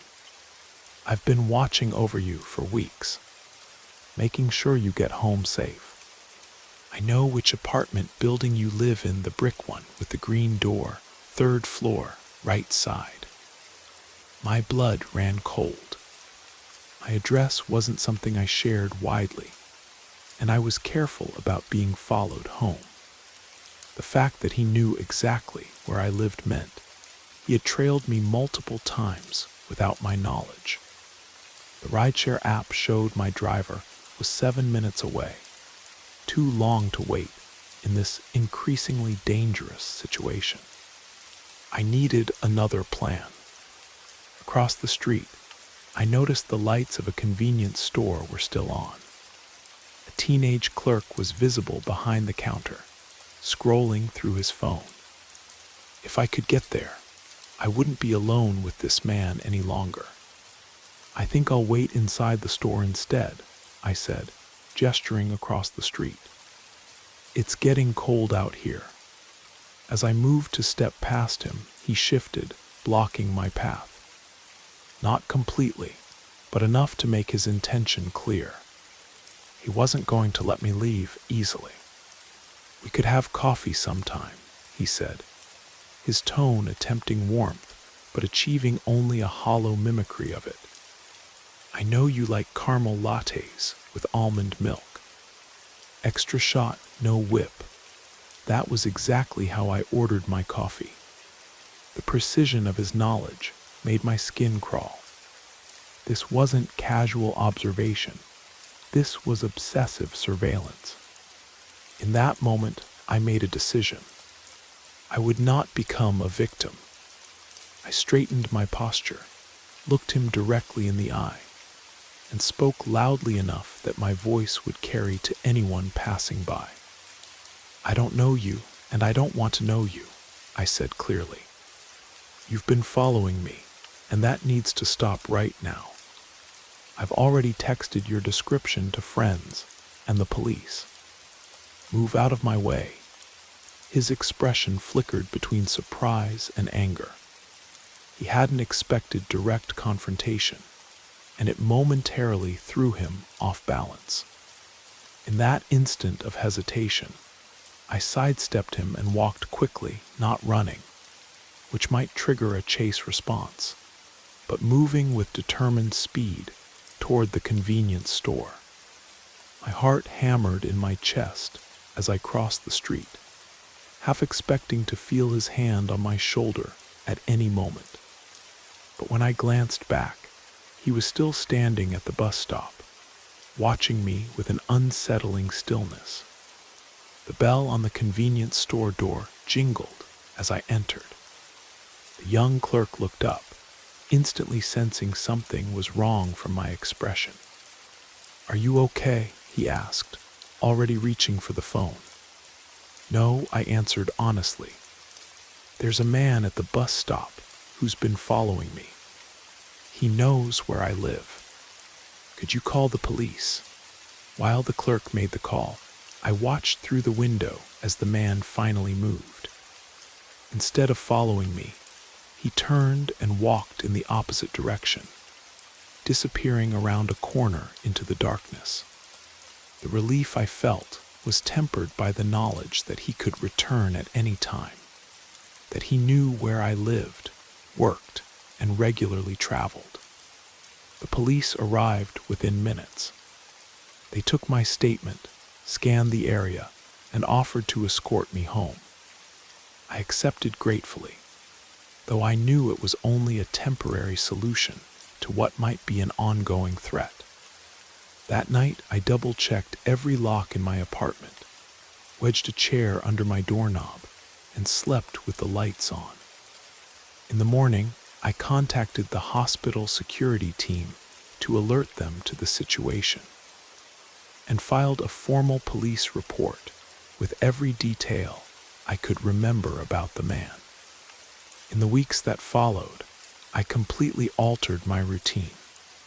I carpooled with colleagues rather than taking public transportation. I varied the times I left work. I stayed with a friend for a while until I could move to a new apartment with better security. I even changed the color of my hair and the style of clothes I wore. I never saw that specific man again, though I often felt the sensation of being watched, especially during those first few months after the encounter. Perhaps he found a new person to fixate on, or maybe the police report deterred him. I'll never know for certain. What I do know is that the experience fundamentally changed how I move through the world. I'm more cautious, more aware of patterns and routines that might make me predictable to someone with harmful intentions. I notice details about my surroundings that once would have escaped my attention. It's been 2 years since that night at the bus stop. I still work at the same hospital, but in a different department with different hours. I drive my own car now and park in a secure garage with attendants. I live in a building with a doorman and security cameras. Sometimes I still think about him, the man who knew how I took my coffee, which bus I rode where I lived. I wonder how long he had been watching before I noticed, how many other women he might have stalked, whether he's still out there studying someone else's routine with that same detached intensity. But I refuse to let fear define my life. I take precautions, yes, but I also live fully and openly. I won't be driven into hiding by the memory of a stranger who thought he had the right to make me afraid. That night taught me something vital. Trust your instincts, face your fears directly, and never hesitate to seek help when something feels wrong. Sometimes the difference between safety and danger is a single moment of decisive action. I chose action, and I would make the same choice again. I was looking for a budget smartphone, nothing fancy, just something to replace my old one after it finally stopped turning on. Repairs would have cost more than getting a replacement, and I was already stretching my finances thin with rent and student loan payments. After checking a few electronic stores and finding their prices well beyond my budget, I found a small pawn shop in the outskirts of Minneapolis. It was tucked between a laundromat and a convenience store, with a window display featuring an assortment of cameras, video game consoles, and phones behind hazy glass. Most of the phones were outdated or visibly damaged, but one caught my eye, a relatively recent model in excellent condition. The price tag was remarkably low, less than half what I'd seen online for the same phone, even used. The clerk, a middle-aged man with reading glasses perched on his nose, assured me it had been brought in just the previous week. He showed me that it powered on properly and promised it had been factory reset.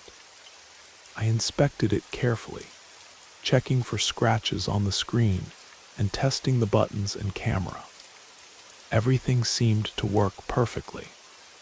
I paid in cash and left with the phone nestled in my jacket pocket, pleased with my bargain find. My plan was simple: get home, charge it fully, and set everything up at my leisure. Back in my apartment, I plugged in the phone and left it to charge while I cooked dinner.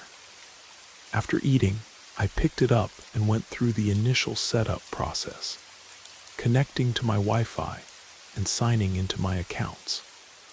For a while, everything seemed perfectly normal.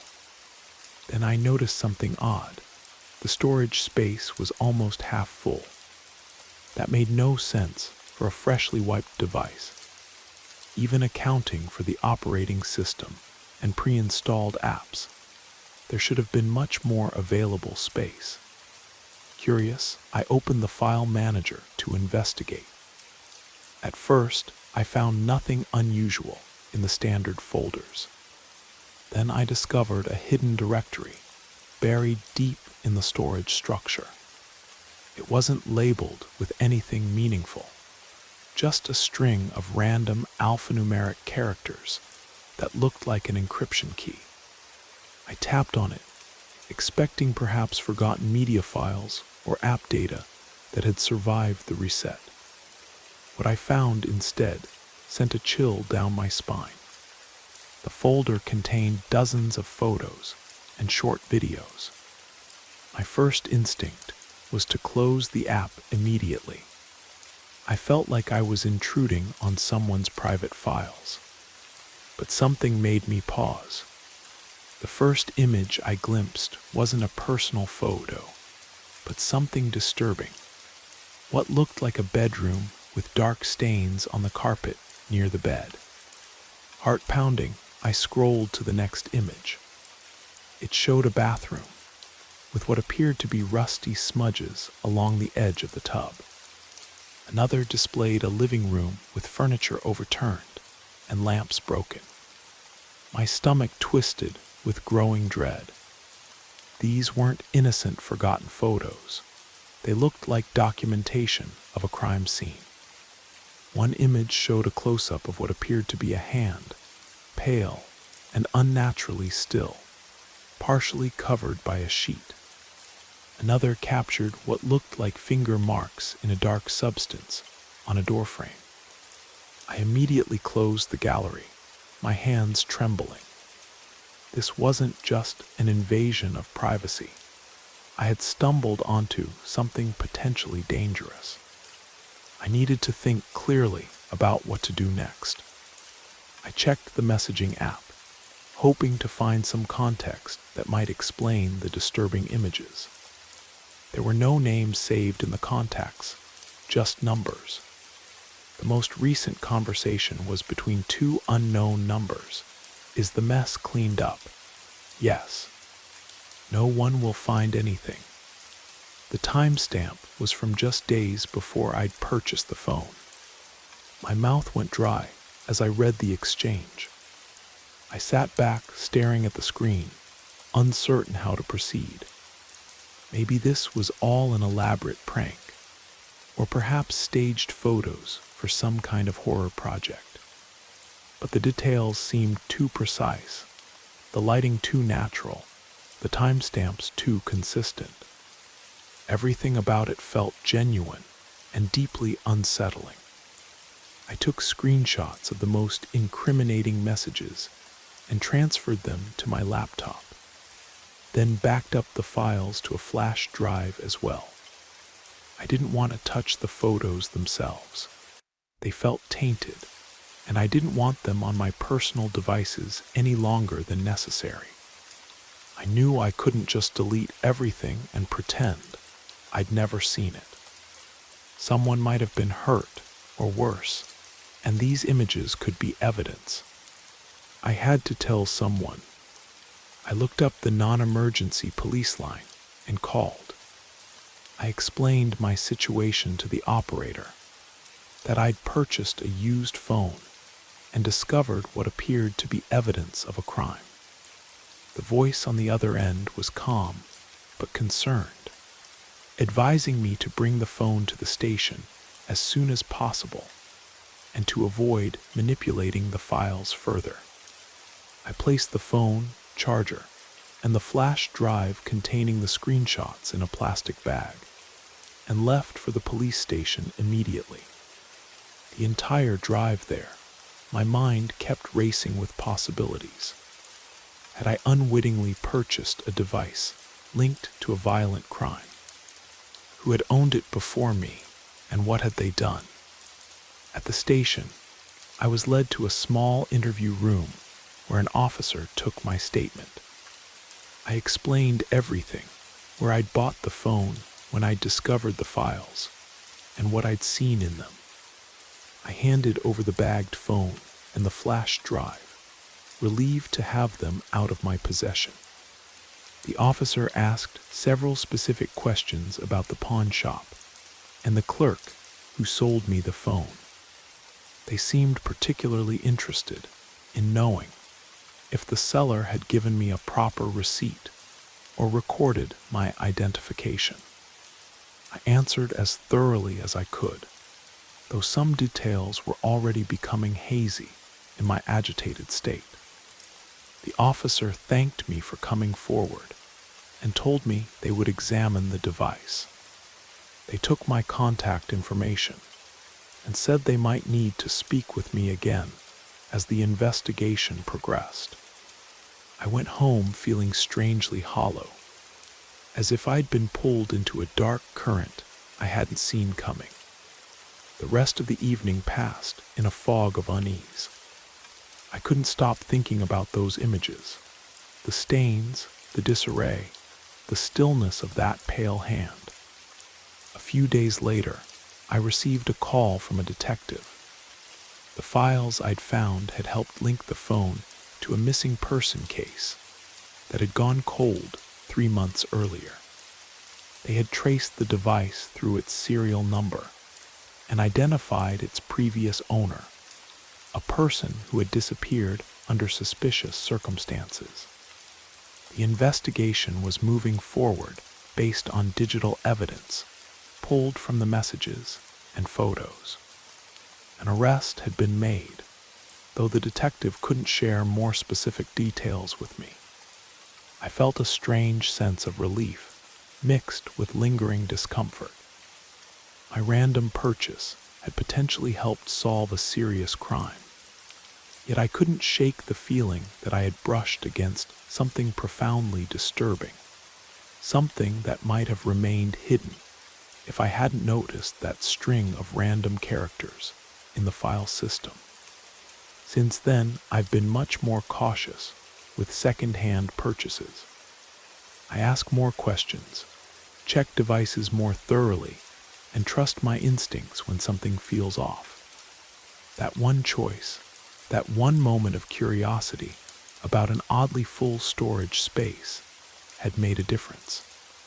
It reminded me how much power there is in paying attention to details others might overlook. Life moved on. I eventually bought a new phone from a certified retailer, leaving no room for hidden surprises. The case was closed, the phone was gone, and I felt at peace with how things had turned out. Not every ending is happy, but this one felt right. Justice had found its way through, even if it came through strange means. That was enough for me. I took my car in for a routine oil change at the same garage I'd used for years in suburban Denver. The mechanic, Tony, was friendly and professional, someone I'd grown to trust through dozens of maintenance visits and minor repairs. He knew my Honda better than I did, and had never tried to upsell me on unnecessary services. While I waited, I sat in the small customer lounge scrolling through emails on my phone and sipping lukewarm coffee from the complimentary machine. The TV mounted in the corner played a home renovation show with the volume just loud enough to be heard over the occasional sounds of pneumatic tools from the garage. After about 30 minutes, Tony appeared in the doorway with an unusual expression on his face, a mixture of concern and confusion that immediately caught my attention. "Could you come out here for a second?" he asked, his tone oddly serious. I followed him through the waiting area and into the service bay where my car was raised on a hydraulic lift, the undercarriage fully exposed. Tony pointed to a spot near the rear wheel well on the driver's side. "Take a look at this," he said, gesturing towards something I couldn't immediately identify. I crouched down for a better view. Fixed to the metal frame was a small black device about the size of a deck of cards. It had no distinctive markings, except for a tiny red light that blinked steadily every few seconds. "What is it?" I asked, though a sinking feeling in my stomach suggested I already knew. Tony handed it to me, having already detached it from my car. "It's a GPS tracker," he said flatly, "and it's definitely not standard equipment." I turned the device over in my hands, trying to process what I was seeing. The tracker was magnetized and designed to be weather resistant, clearly manufactured for covert installation. It looked expensive, not something you'd find at a typical consumer electronics store. "Are you sure it's not for insurance?" Tony asked. "Some companies offer discounts if you let them monitor your driving habits." I shook my head. "I don't have anything like that. My insurance doesn't offer those programs." We stood in silence for a moment, the implications of the discovery settling heavily between us. Someone had deliberately placed this device on my car to track my movements without my knowledge or consent. The thought made me feel violated in a way I'd never experienced before. "How long do you think it's been there?" I asked. Tony examined it more closely. "Hard to say exactly. It's not particularly dusty or weathered, so probably not more than a few weeks. These things have batteries that last months, though." My mind raced, trying to make sense of who would want to track my movements. I wasn't involved in anything illegal or controversial. I worked as a software developer for a medical records company. I didn't have enemies that I knew of, no bitter ex-partners, no contentious legal disputes. "What should I do with it?"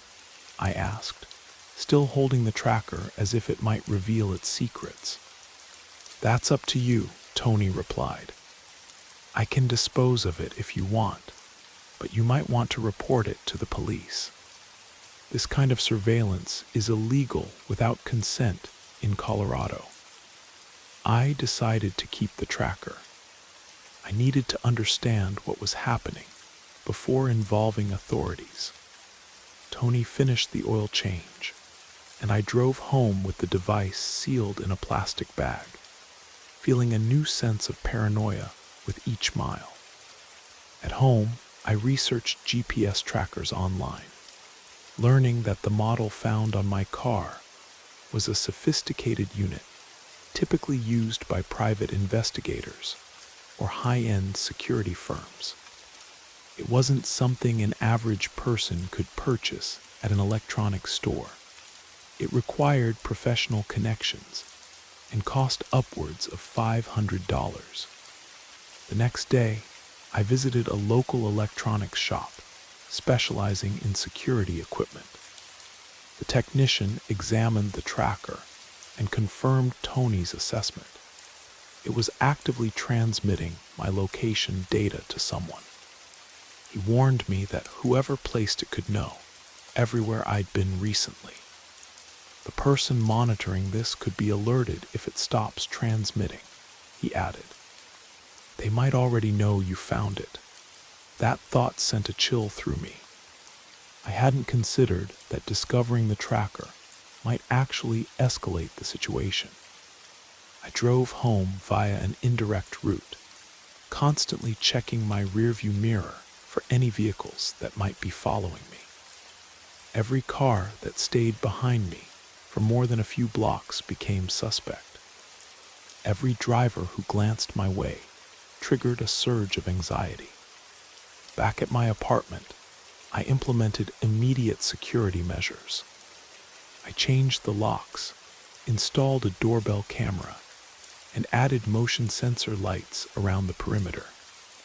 I unplugged smart devices that might be compromised and conducted a sweep for additional surveillance equipment. I also began monitoring my online accounts for suspicious activity, changing passwords and enabling two-factor authentication wherever possible. The more I thought about it, the more I realized how exposed my digital life had been. For days afterward, I felt paranoid. I parked in different locations, altered my driving routes, and periodically checked underneath my car each morning before driving to work. I kept the tracker, now disabled, in a drawer as evidence. Finally, I decided to go to the police with the device. At the station, I calmly explained my situation and showed them the tracker. The officer took my information, examined the device, and filed a report. He seemed concerned, but explained that without more evidence of who placed it there wasn't much they could do beyond documenting the incident. Keep the report number, he advised. If anything else happens, or if you notice anyone suspicious around your vehicle, call us immediately. And you might want to check for more devices regularly. I thanked him and left, feeling only slightly reassured. The officer had taken the situation seriously, but without a clear suspect, the investigation would likely remain open with little chance of resolution. Weeks passed without further incident. No new trackers appeared under my car. No strange encounters occurred. Gradually, the acute fear subsided, replaced by a vigilant caution that became part of my daily routine. I never discovered who placed the tracker on my car or why they targeted me specifically. The not knowing was perhaps the most unsettling aspect. The sense that someone had invaded my privacy for reasons I couldn't understand. The experience fundamentally changed how I thought about personal security. I became more cautious about sharing my routine online, more aware of patterns in my behavior that might make me predictable to someone watching. I installed a dash camera, tinted my windows, and continued to vary my routes. Eventually, I found a balance between reasonable precaution and paralyzing fear. I couldn't live in constant suspicion, scanning every shadow for threats. But I also couldn't return to the casual confidence I'd had before. From that point forward, whenever I brought my car in for maintenance, I asked Tony to check for tracking devices. He never found another one, but the ritual provided a small comfort, a tangible action against an intangible threat.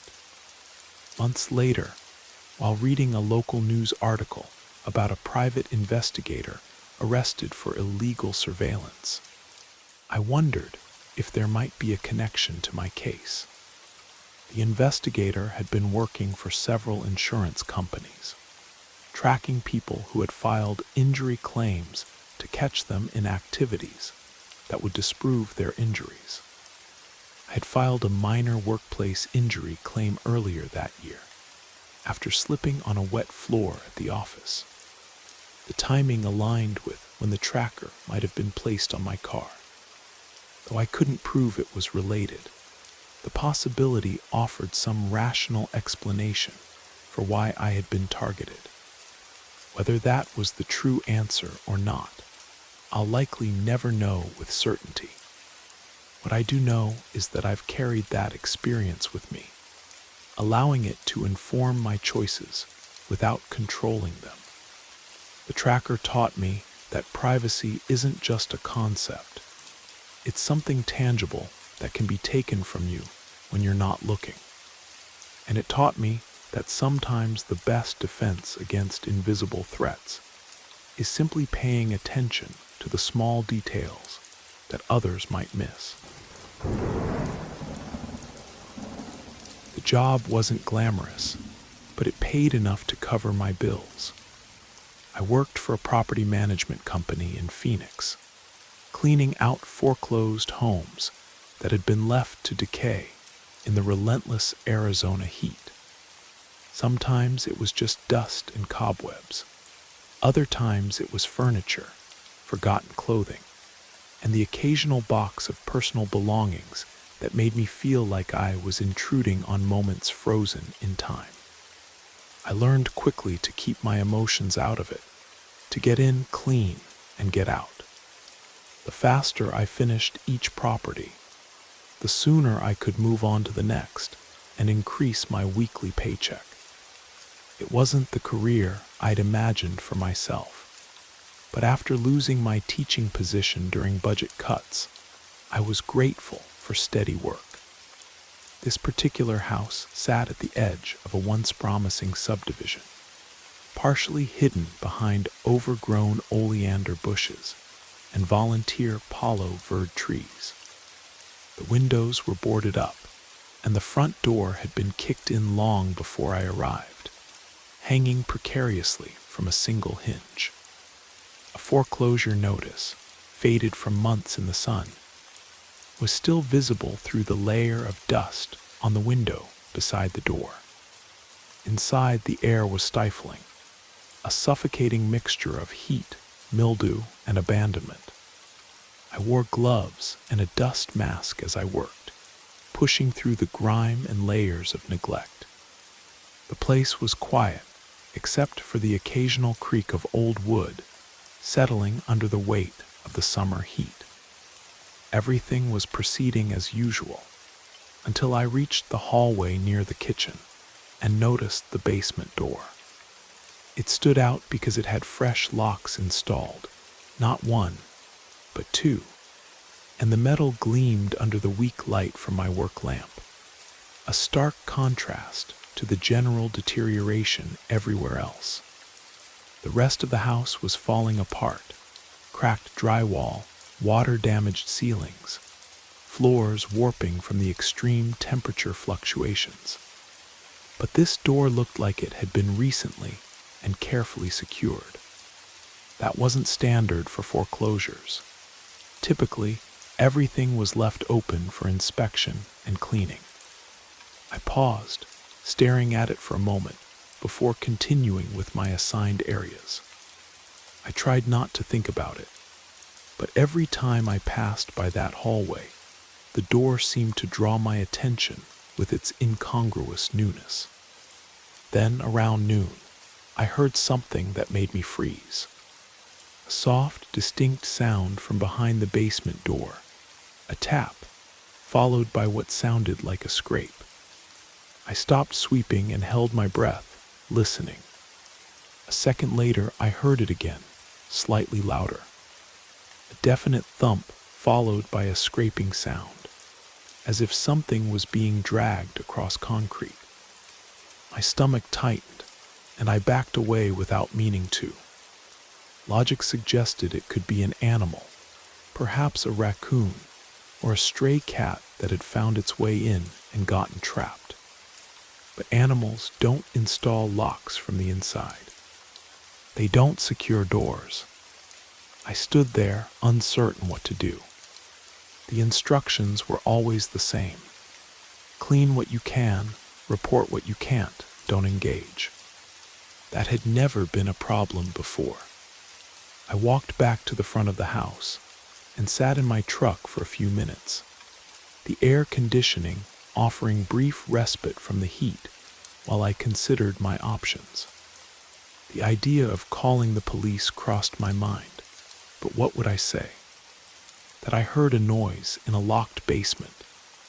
They would dismiss it as an overreaction, especially in a neighborhood known for abandoned properties.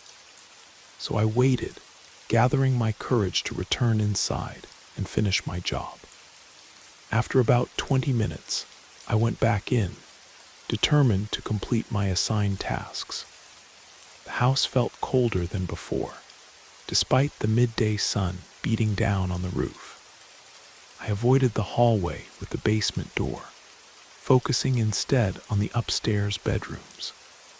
But after finishing those rooms and moving to the living area, I heard it again, this time unmistakable. A voice, muffled but definitely human, coming from behind the locked basement door. I froze, heart racing, and moved closer to listen. The sound that came back was desperate, a series of low bangs and what I could only interpret as words, though I couldn't make any of them out clearly. It sounded like someone begging for help. That was enough. I pulled out my phone and called my supervisor, but only reached his voicemail. Then I tried the property manager, who also didn't answer. It was lunchtime. They were probably at a restaurant somewhere with poor reception. I knew I couldn't ignore this. If someone was trapped down there, leaving them wasn't an option. I called 911. My voice was steady as I explained the situation to the dispatcher. They took my information and said officers would be there soon. I gave them the address and waited outside, pacing in the driveway, watching the empty street for approaching vehicles. It took about 15 minutes for a police cruiser to arrive. 2 officers stepped out, their faces already glistening with sweat in the desert heat. I showed them inside and explained what I'd heard, leading them to the basement door with its new locks. One officer knocked loudly, announcing their presence. There was no response, but when we all went silent, we could hear faint movements below. After a brief assessment, they decided to break the locks. It took several attempts. The locks were heavy-duty and well installed. But eventually the door swung open, releasing a rush of cool, damp air and the unmistakable scent of something foul and metallic. The officers instructed me to wait upstairs while they investigated. I stood in the kitchen, straining to hear what was happening as their flashlight beams bounced along the darkened stairwell. Their footsteps descended slowly, followed by muffled voice exchanges.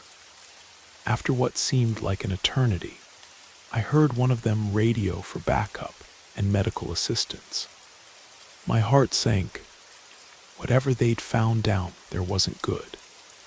When they emerged, their expressions were grim. One stepped outside to coordinate with incoming units, while the other briefly explained that they had found a person in the basement, alive, but in poor condition. They didn't elaborate further, but advised me to wait outside until the scene was secured. I sat in my truck, watching as more police cars and an ambulance arrived. Medical personnel hurried inside with equipment and a stretcher. Neighbors from nearby houses began to gather at the edges of their properties, watching the commotion with wary curiosity. Eventually, the paramedics emerged with a stretcher.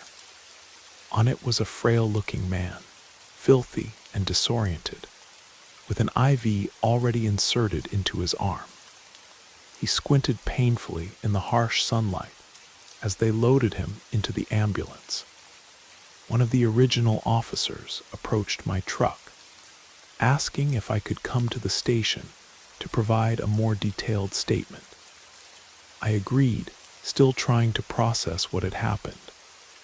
Later at the station, I learned more details. The man had been homeless, squatting in the foreclosed house when someone else had come and locked him in the basement. He had been trapped there for at least 5 days, without adequate food or water. The only reason he'd survived was a leaking pipe that provided some drinking water and the relatively cooler temperature underground. They found evidence that the person who locked him in had been returning periodically, leaving just enough sustenance to keep him alive, but completely imprisoned. A small makeshift bed had been constructed with cinder blocks and plywood in a corner of the basement. The officer explained that similar cases had been reported in other vacant properties across the city, vulnerable people being held against their will for reasons they couldn't yet determine. This was the first victim they'd found alive. I gave my statement, describing exactly how I discovered the situation. They thanked me repeatedly, emphasizing that my decision to call likely saved the man's life. In another day or two, dehydration would have become fatal in that environment. I left the police station shaken but relieved. My supervisor called, having heard about the incident from the property management company. He told me to take the rest of the day off with pay and assured me I wouldn't have to return to that particular house. That night, I couldn't stop thinking about how close I'd come to ignoring the sounds, to walking away like it wasn't my problem. I lay awake imagining that man trapped in darkness, wondering if help would ever come. The incident changed how I approached my job. I began checking every space in the homes I cleaned, every closet, every cabinet, every crawl space. I paid attention to the things that felt out of place, the details that didn't align with the expected patterns of abandonment. Sometimes it was nothing. Sometimes it was just junk. But occasionally, I found signs that people had been staying in these empty houses, makeshift beds, food wrappers, personal belongings carefully arranged in corners. Each time, I reported it to my supervisor and the property managers, ensuring that no one else would be trapped or forgotten. I continued working for the company for another year, eventually being promoted to a team leader position where I trained new cleaners. I always emphasized the importance of thorough inspection and trusting their instincts when something felt wrong. The man from the basement recovered physically, though I never learned his full story or what happened to him afterward. The police eventually arrested the person responsible, a former property owner who had lost several houses to foreclosure and harbored a twisted resentment toward the homeless people who took shelter in them. Years later, I still think about that house, the door with its incongruous locks, and the muffled cries that almost went unheard. It reminds me that sometimes the smallest actions can have profound consequences, that paying attention to details others might miss can literally save lives. That day taught me that my job, which I had viewed as simply cleaning houses, was about more than removing debris and wiping away dust. Sometimes it was about being the only person who might notice when something wasn't right and having the courage to act on that feeling. In every house I entered afterward, I carried that knowledge with me, listening more carefully, looking more closely, and remembering that sometimes what matters most isn't what we see, but what we hear when we truly listen. I had just signed up as a delivery driver for a popular app service a few days before it happened. It was supposed to be a simple side gig, something to bring in extra income while I finished my graduate thesis. The pandemic had dried up my usual tutoring work, and this seemed like a flexible alternative that wouldn't interfere with my studies. My first few deliveries were pleasantly uneventful. I drove through the suburbs of Atlanta, dropping off takeout orders to tired parents, overworked professionals, and college students. The routine was straightforward. Accept the order, pick up the food, follow the GPS to the delivery address, and snap a photo of the completed delivery. Most interactions were brief exchanges of smiles and thank yous from a safe distance. I was starting to feel confident that this job would be exactly what I needed, mindless enough to let me think about my research, but engaging enough to break the monotony of endless days at home. That sense of security dissolved entirely on my fourth evening. The app pinged with a new delivery request around 7 p.m. The pickup location was a popular Thai restaurant in Midtown, and the drop-off was in a residential area about 15 minutes away. The order was larger than usual, enough food for at least 4 people, but the estimated delivery time and route seemed straightforward. I accepted the job without hesitation, picked up the carefully packaged order, and headed toward the delivery address. The GPS led me away from the brightly lit commercial areas and into quieter neighborhoods, where historic bungalows gradually gave way to newer apartment complexes, and then to an area with larger single-family homes set back from the street. I pulled up to the address, a 2-story house with dark windows and an overgrown lawn. The property looked different from its neighbors. While other homes on the street showed signs of life with illuminated windows and well-maintained yards, this house appeared neglected. No lights shone from within, and the driveway was empty. The app instructed me to leave the order at the door, so I approached the front entrance carefully, my shoes crunching on the gravel path. I knocked anyway, just to be certain, but received no response. Following protocol, I set the food down, took the confirmation photo, and turned to leave. That's when I noticed a figure silently watching me from the edge of the property. They wore dark clothing and stood motionless beneath a tree, partially obscured by shadows. I couldn't make out their features clearly, but something about their stillness made my skin prickle with unease. I walked quickly back to my car, fighting the urge to run. As I pulled away from the curb, I glanced in my rearview mirror and saw the figure move toward the house, not to the front door where I'd left the food, but around the side of the building. The entire interaction felt off, but I tried to rationalize it. Perhaps they lived there and didn't want to interact with a delivery person.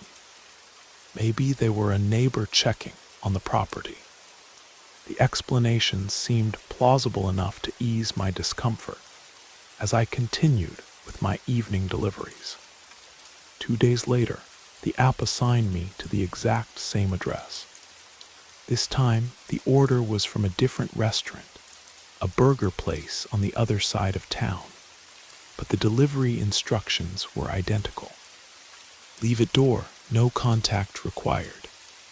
A flicker of unease passed through me as I recognized the address, but I accepted the job anyway. It was early afternoon this time, and I told myself the previous delivery had only seemed strange because of the darkness and my own fatigue. When I arrived, the house looked no more welcoming in daylight. The windows remained dark behind partially drawn blinds, and the yard was still untended. I approached more cautiously this time, setting the food down quickly and taking the confirmation photo.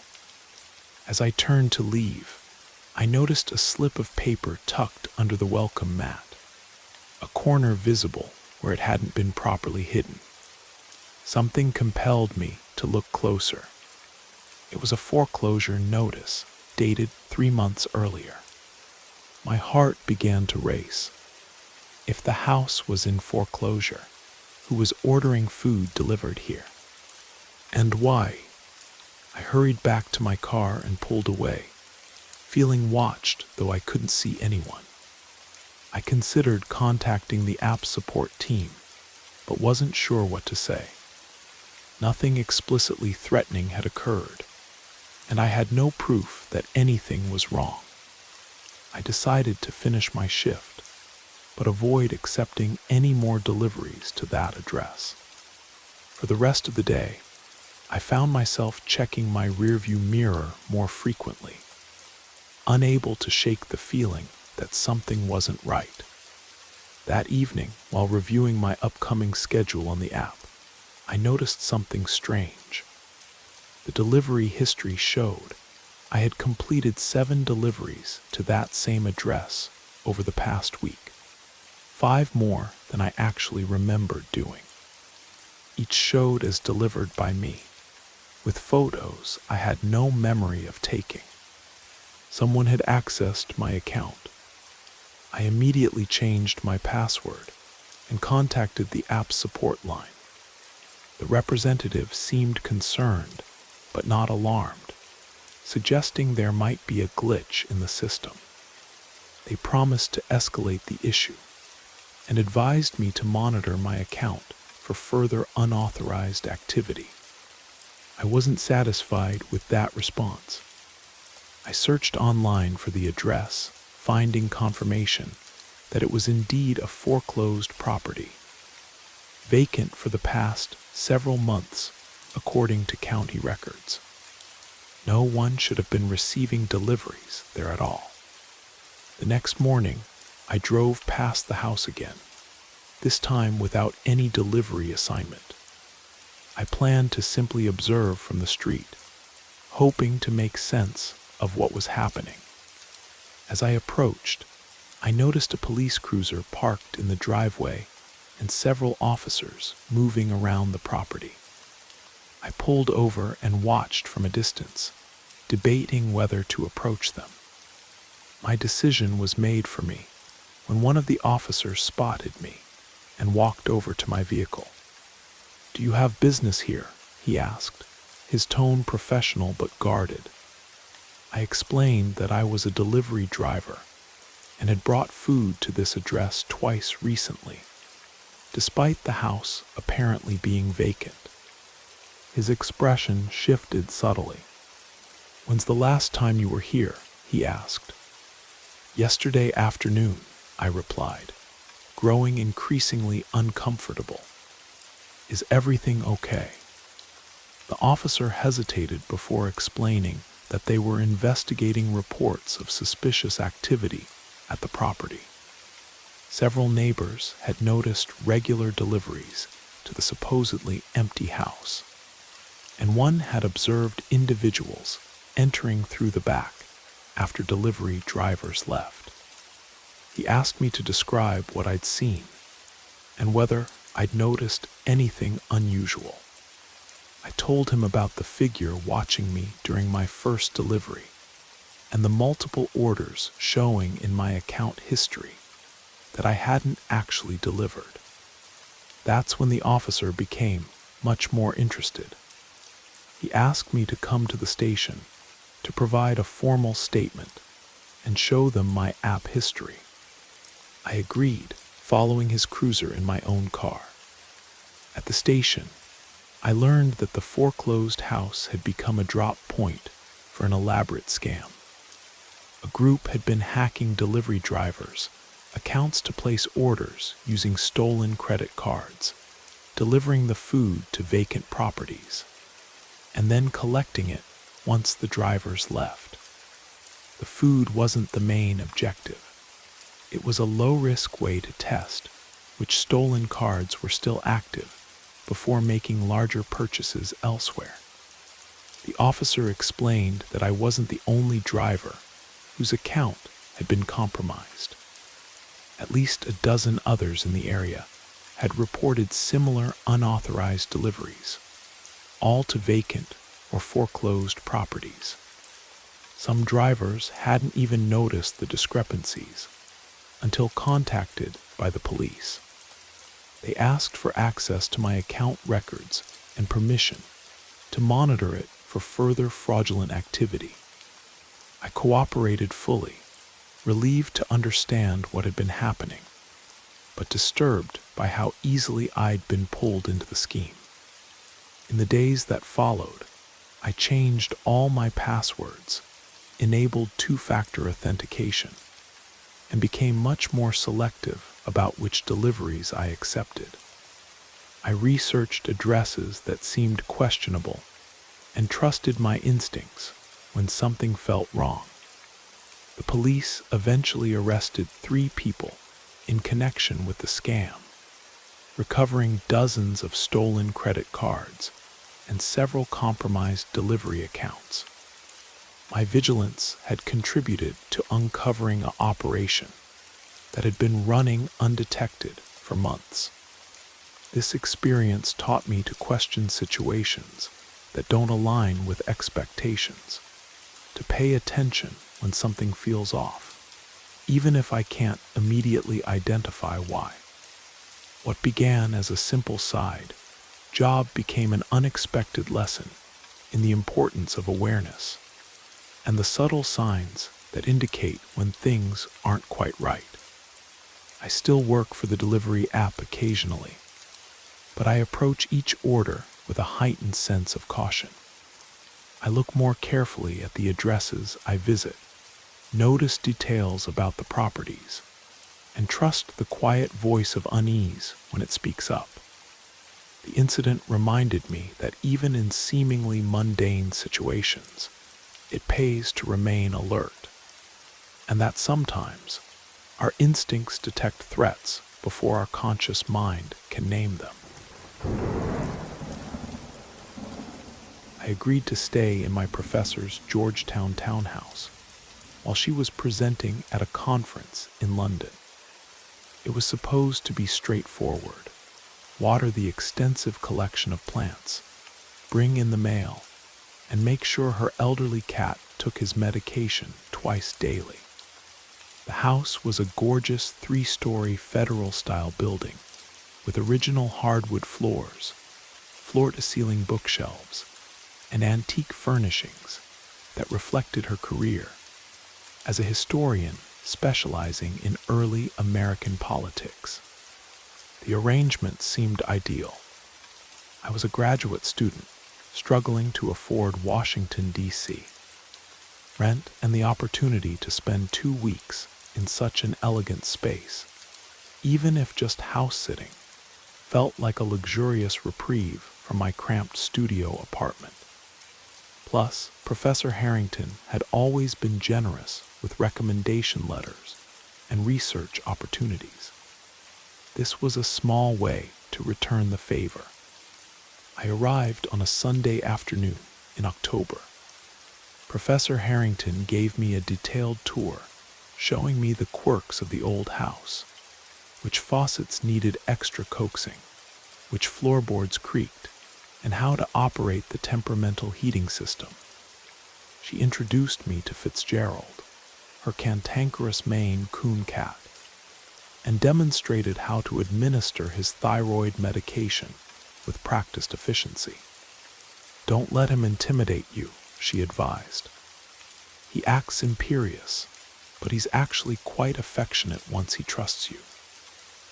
Before departing for her evening flight, she handed me a handwritten list of emergency contacts, including her daughter who lived in Baltimore, the neighbor who had a spare key, and her regular veterinarian. "I'm not expecting any deliveries, and no one should need access to the house while I'm away," she added. "If anyone comes by claiming otherwise, please call me first before letting them in." I assured her everything would be fine, and she left in a taxi headed for Dulles International. That first evening was pleasant and uneventful. I worked on my dissertation research, curled up in her study amidst relevant historical texts I normally had to request through interlibrary loan. Fitzgerald eventually settled nearby, watching me suspiciously over his paws. The house felt peaceful, the gentle ticking of antique clocks, occasional passing cars, and distant conversations of pedestrians creating a soothing urban lullaby. I went to bed in the guest room around 11. falling asleep almost immediately in the comfortable queen bed with its luxurious cotton sheets. I woke around 3 in the morning to the distinct sound of footsteps on the floor below.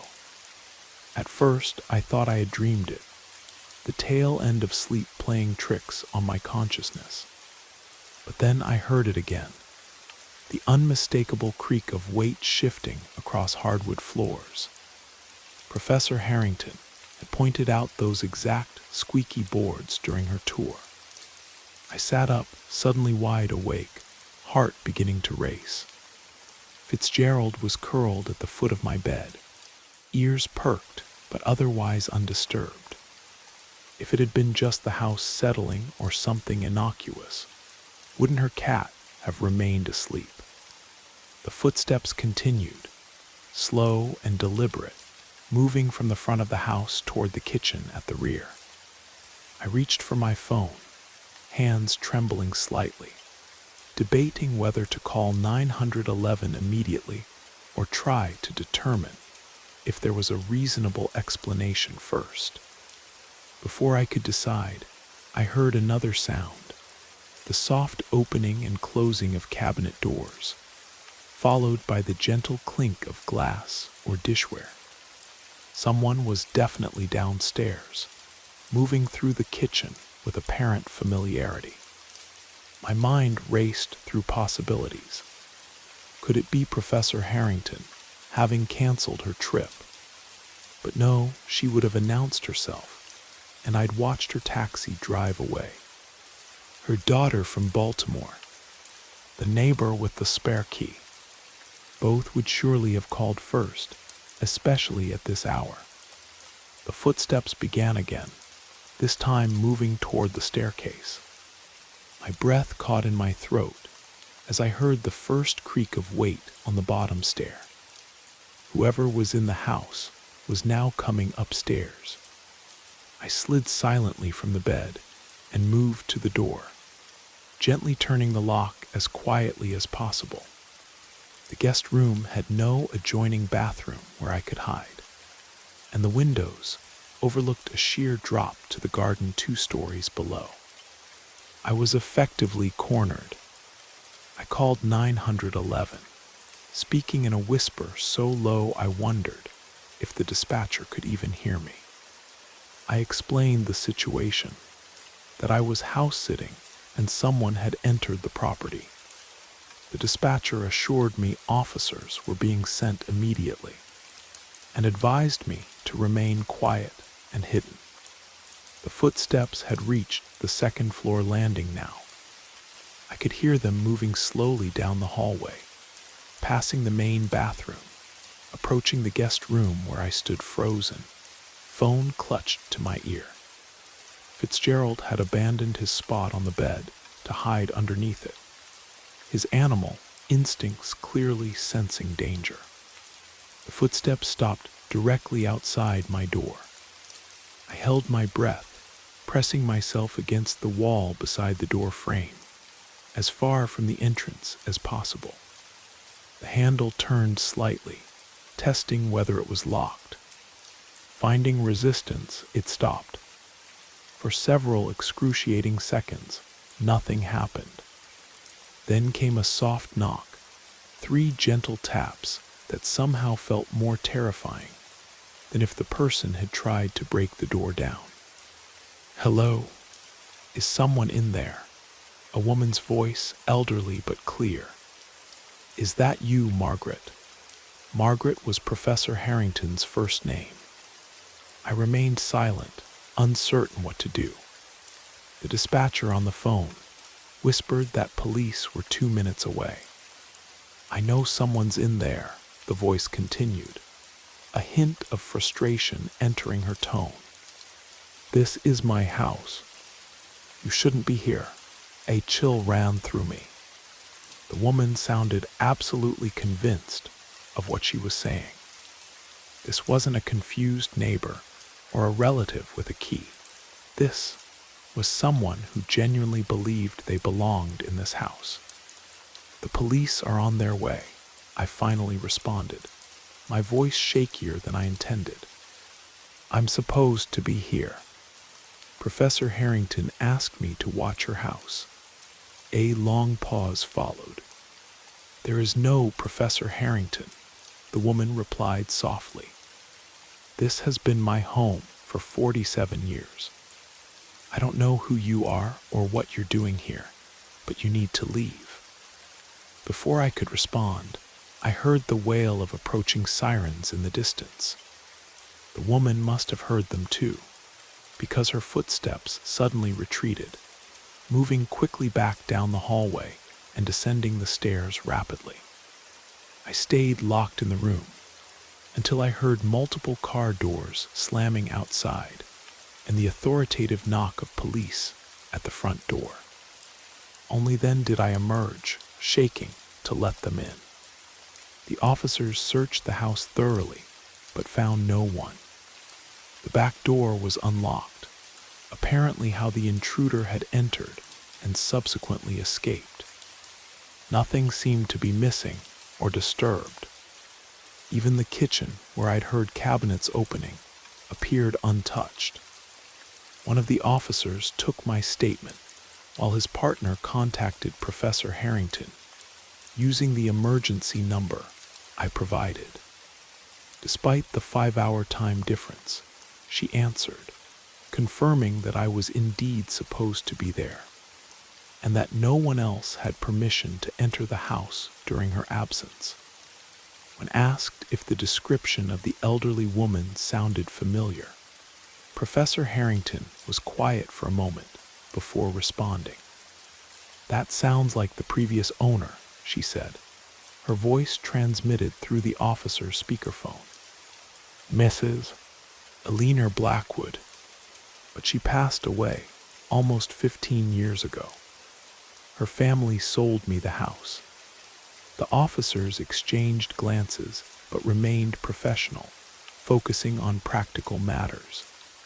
They advised me to ensure all doors and windows were securely locked, gave me a direct number to call if anything else occurred, and promised increased patrols in the neighborhood for the next few days. After they left, I sat in the kitchen with all the lights on, too unnerved to return to sleep. Fitzgerald eventually emerged from under the bed and joined me, seemingly comforted by my presence despite our short acquaintance. In the morning light, the encounter seemed almost dreamlike, but the officer's business card on the counter confirmed its reality. I called Professor Harrington directly, and she insisted on cutting her trip short to return home. Please don't, I told her. Everything's fine now, and your conference is important. The police are keeping an eye on the place.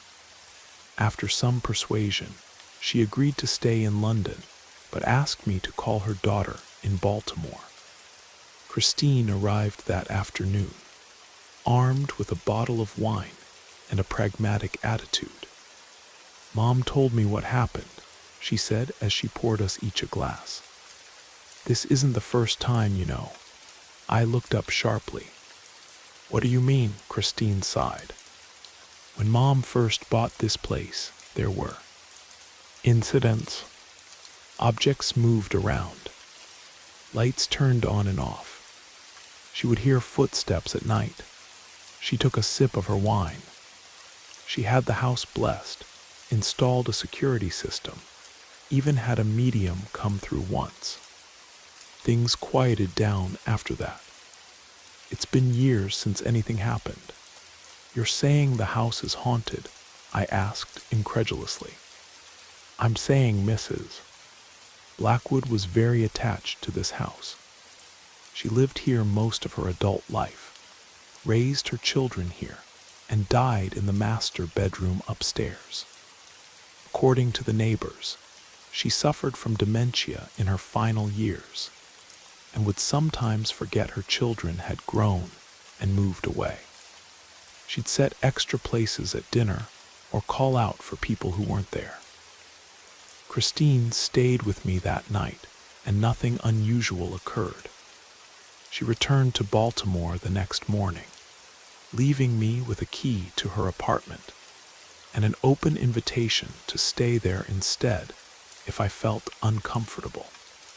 I remained at Professor Harrington's house for the duration of her trip, though I never slept as soundly as I had that first night. I didn't experience anything else overtly supernatural, though occasionally I would find Fitzgerald staring intently at empty corners of rooms or doorways where no one stood. When Professor Harrington returned, I told her everything. She listened attentively, then showed me something she hadn't mentioned before. A small framed photograph tucked away on a bookshelf in her study. It showed an elderly woman with silver hair and piercing eyes, standing proudly on the front steps of the townhouse. Eleanor Blackwood, she confirmed. Her granddaughter gave me this when I bought the house. Said her grandmother would want someone to remember her here. I stared at the photograph, a chill running down my spine as I recognized similarities to the silhouette I had glimpsed through the door's decorative glass panel as the intruder fled. "What will you do?" I asked. "Will you move?" Professor Harrington smiled and stroked Fitzgerald, who had climbed into her lap the moment she sat down. "No, I don't think so. This is my home now, and I think Eleanor knows that, even if she occasionally forgets. We've coexisted peacefully for nearly 15 years. I suspect we can continue to do so." I finished my graduate program the following year and moved across the country for a teaching position.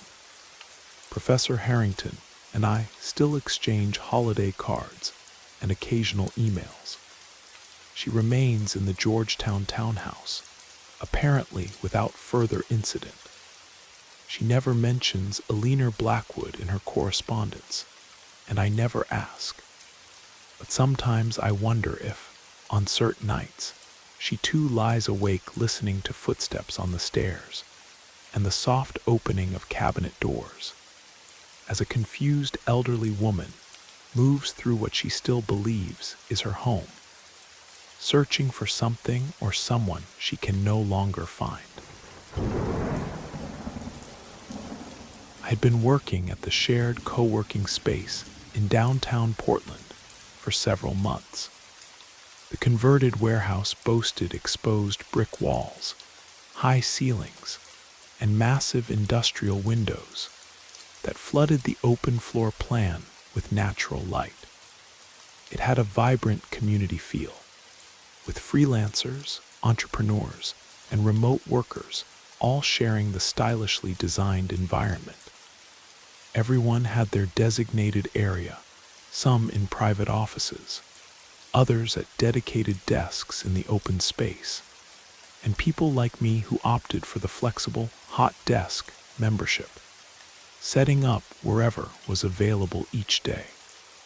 I appreciated the change from working at home, where the lines between personal and professional life had begun to blur dangerously. Most days followed a predictable rhythm. I'd arrive around 9, claim a spot near the windows if possible, and focus on my graphic design projects while occasionally chatting with the regulars during coffee breaks. The background hum of soft conversations, keyboard clicks, and indie music created the perfect ambient soundtrack for productivity. It was a Wednesday when I first noticed something was off. Eliza, one of the regular members who typically occupied a dedicated desk in the northwest corner, wasn't at her workstation. She had been consistent in her attendance for months, always arriving early, always occupying the same desk with its carefully arranged dual monitors and collection of colorful succulents. I didn't think much of it initially. People got sick, took vacations, worked from other locations. But when her absence stretched to a third consecutive day, I began to wonder. Her plants remained, her ergonomic chair pushed neatly under her desk, but her computer and personal items were gone. I mentioned it casually to Damien, another regular who managed a tech startup from the private office next to her desk. "Have you seen Eliza this week? It's weird not seeing her here." He glanced up from his laptop, brow furrowing slightly. "No, can't say that I have. Maybe she's on vacation." "Probably," I agreed, though something in his tone suggested he hadn't even noticed her absence until I pointed it out. By the end of the week, there was still no sign of her, and I realized no one was talking about it. The space continued to function as usual meetings in glass-walled conference rooms, impromptu collaborations over the communal tables, dogs trotting alongside their owners in the pet-friendly section. Life carried on as if Eliza had never existed. The following Monday, I decided to ask reception directly. Maya, the community manager, was arranging fresh flowers at the entrance when I approached. "Hey Maya, just wondering if you know when Eliza might be back." I was hoping to talk to her about a potential collaboration. Maya gave me a blank look when I mentioned Eliza's name. "Eliza," she repeated, eyes slightly narrowed as if trying to place the name. "Yes, Eliza Chen. She has had the dedicated desk by the exposed brick wall. Graphic designer always wears those colorful scarves." Recognition finally dawned on Maya's face. "Oh, yes, Eliza. I believe she's taking some personal time off. I'm not sure when she'll be back." The hesitation in her voice was subtle but unmistakable. She was being evasive, and it felt intentional. "Did she mention anything about it to you?" "It's just that some of her things are still at her desk, and it's been over a week now." "I'll check with management," Maya said, already turning away to greet a new arrival. "We don't generally discuss members' personal situations, but I'll see what I can find out." I nodded and returned to my desk, increasingly perplexed. Later that day, I noticed that Eliza's plants and remaining items had been removed from her desk space. By Tuesday morning, a new member had claimed it. A middle-aged man in a crisp button-down who immediately rearranged the furniture and hung a whiteboard on the wall. That's when Eliza's abrupt disappearance began to feel less like an extended absence and more like something being deliberately obscured. I tried searching for her online, thinking perhaps her social media might offer some explanation. Her Instagram account, which she had used regularly to showcase her design work, was suddenly set to private. Her LinkedIn profile listed her as freelance designer, with no mention of the co-working space she'd been part of for over a year. Her professional website redirected to an error page. It was as if she was systematically erasing her digital presence. On Thursday afternoon, while most members were attending a networking event in the building's rooftop garden, I noticed something unusual on the community bulletin board.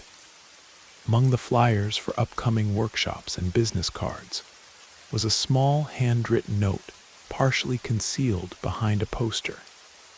Security footage wiped clean. Check the basement storage. The handwriting was angular and distinctive, with a particular way of crossing T's that I recognized from notes Eliza had left on the communal refrigerator. My heart began to race. Was this a message from her? When had she left it? And what did it mean? I knew the building had a basement level that housed storage units available to members who needed extra space. I had never had reason to go down there myself. My work was entirely digital, requiring only my laptop and tablet. That evening, I deliberately stayed late, claiming a looming deadline as the reason. By 8 o'clock, only the most dedicated workaholics remained, sparsely distributed throughout the vast space. I waited until the front desk staff had changed shifts, then casually made my way to the service elevator at the rear of the building. The basement was dimly lit and noticeably cooler than the upper floors. Concrete walls and exposed pipes created a stark contrast to the carefully designed aesthetic above. Rows of storage units lined the narrow corridor, each secured with a padlock or digital keypad. I wasn't sure what I was looking for or how I would access anything locked away, but I felt compelled to investigate. Eliza's abrupt disappearance and the cryptic note had triggered something in me, a need to know what had happened to someone I had come to consider a workplace friend, if not quite a close personal one. As I moved deeper into the basement, I noticed one storage unit with its door slightly ajar. Unlike the others, which were marked with member numbers, this one had no identification. I approached cautiously, listening for any sound that might indicate someone else was present. Hearing nothing, I pushed the door open wider. The space inside was small, maybe 6 feet by 8 feet, and unlike the other units I had glimpsed through their windows, this one contained no boxes or furniture. Instead, a single desk stood against the far wall, supporting an outdated computer monitor and tower. A chair had been pushed back, as if someone had left in a hurry. On the desk, next to a stack of unmarked manila folders, was a coffee mug with Portland Design Week 2018 printed on it. I recognized it immediately as Eliza's. She had used it daily, often joking that it was her lucky charm. This discovery only deepened the mystery. Why would Eliza have been working in a basement storage unit rather than at her assigned desk upstairs? And why would she leave her lucky mug behind? I approached the computer, hesitating before pressing the power button. To my surprise, it whirred to life without requiring a password. The desktop was nearly empty except for a single folder labeled Footage. With shaking hands, I double-clicked to open it. The folder contained dozens of video files, each named with a date going back several months. I clicked on the most recent one, dated just over a week ago, around the time Eliza had disappeared. The video showed security camera footage of the main co-working floor at night, completely empty of people. The timestamp indicated it was 2:17 a.m. For several minutes, nothing happened, and I was about to close it when movement caught my eye. A figure entered the frame, moving directly to Eliza's desk. It wasn't Eliza. It was someone much taller, wearing dark clothing and what appeared to be gloves. The person began systematically going through her desk drawers, removing items and placing them in a bag. I watched in horror as this stranger methodically erased Eliza's presence from the space, even taking the time to unplug and remove her computer. The entire process took less than 10 minutes, after which they exited the frame as silently as they had arrived.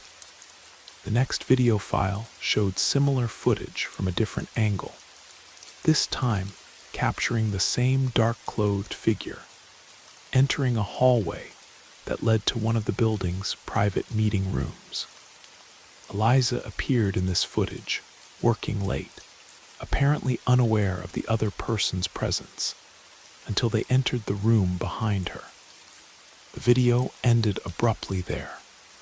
The next file in the sequence had been corrupted or deliberately damaged, showing only static. My hands were trembling as I scrolled through the remaining files, finding similar patterns of surveillance, not just of Eliza, but of several other members.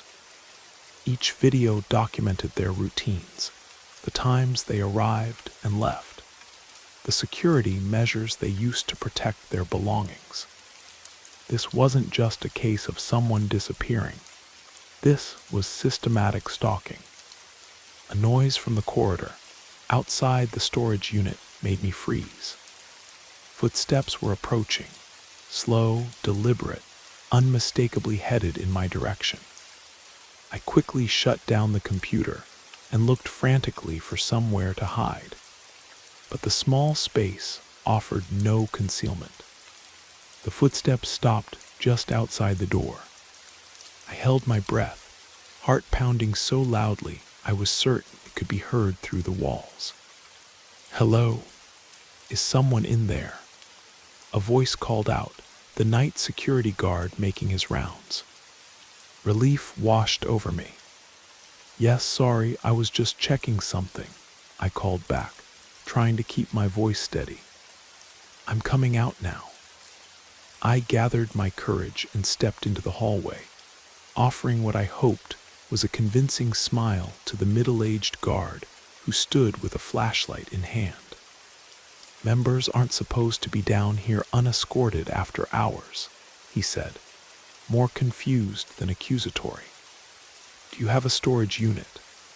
"No, I was told there might be some extra office supplies down here. I needed a new mouse for my laptop."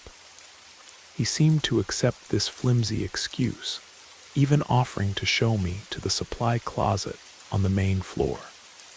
I thanked him and followed, my mind racing to process what I had discovered and what I should do next. That night I couldn't sleep. I debated whether to contact the police, but what exactly would I report? I had no concrete evidence that a crime had been committed. Only security footage showing someone removing Eliza's belongings, and an abrupt end to a video that might have innocent explanations. By morning, I had decided to reach out to Eliza directly.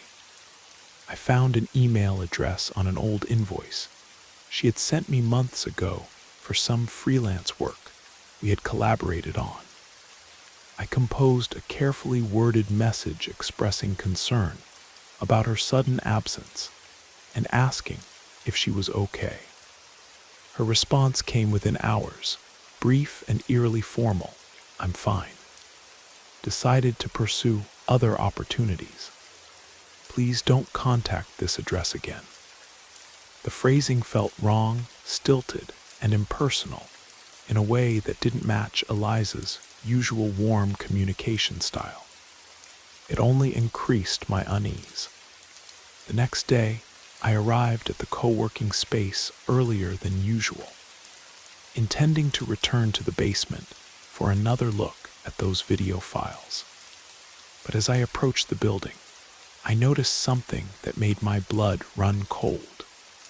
The storage unit door was open, and two people in maintenance uniforms were carrying out equipment, including the computer I had discovered. When I casually asked another member what was happening, they mentioned something about clearing out abandoned storage units to make room for new members. By lunchtime, there was no trace that the unit had ever contained anything unusual. The basement had been reorganized, the door relabeled with a new member number. That afternoon, I received an email from management announcing a mandatory building-wide security update. All members would be required to attend a briefing and receive new access credentials. The email emphasized that this was routine maintenance, nothing to be concerned about. I didn't believe it for a second. The following day, I emptied my locker, canceled my membership, and never returned to the building. I sent one final email to Eliza's address, not expecting a response, but needing to try. Whatever happened, I found your message. I saw the footage. If you need help, please let me know. It bounced back immediately. The account no longer existed.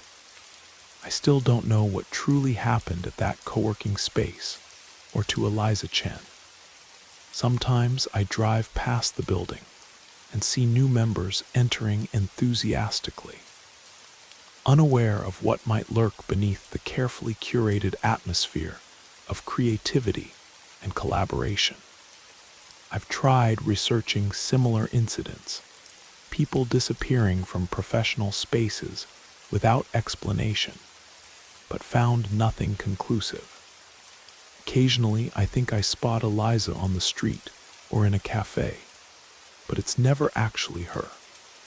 The only thing I know for certain is that spaces designed to bring people together can sometimes make it all too easy for someone to vanish, leaving behind nothing but a coffee mug and a lingering sense that something is very wrong. Thank you for spending this time with Brad Arrows. We hope the stories whispered through the rain carried you far into your imagination or your dreams. If you're still awake, let us know how you liked the journey. Until next time, stay safe, sleep well, and let the darkness comfort you.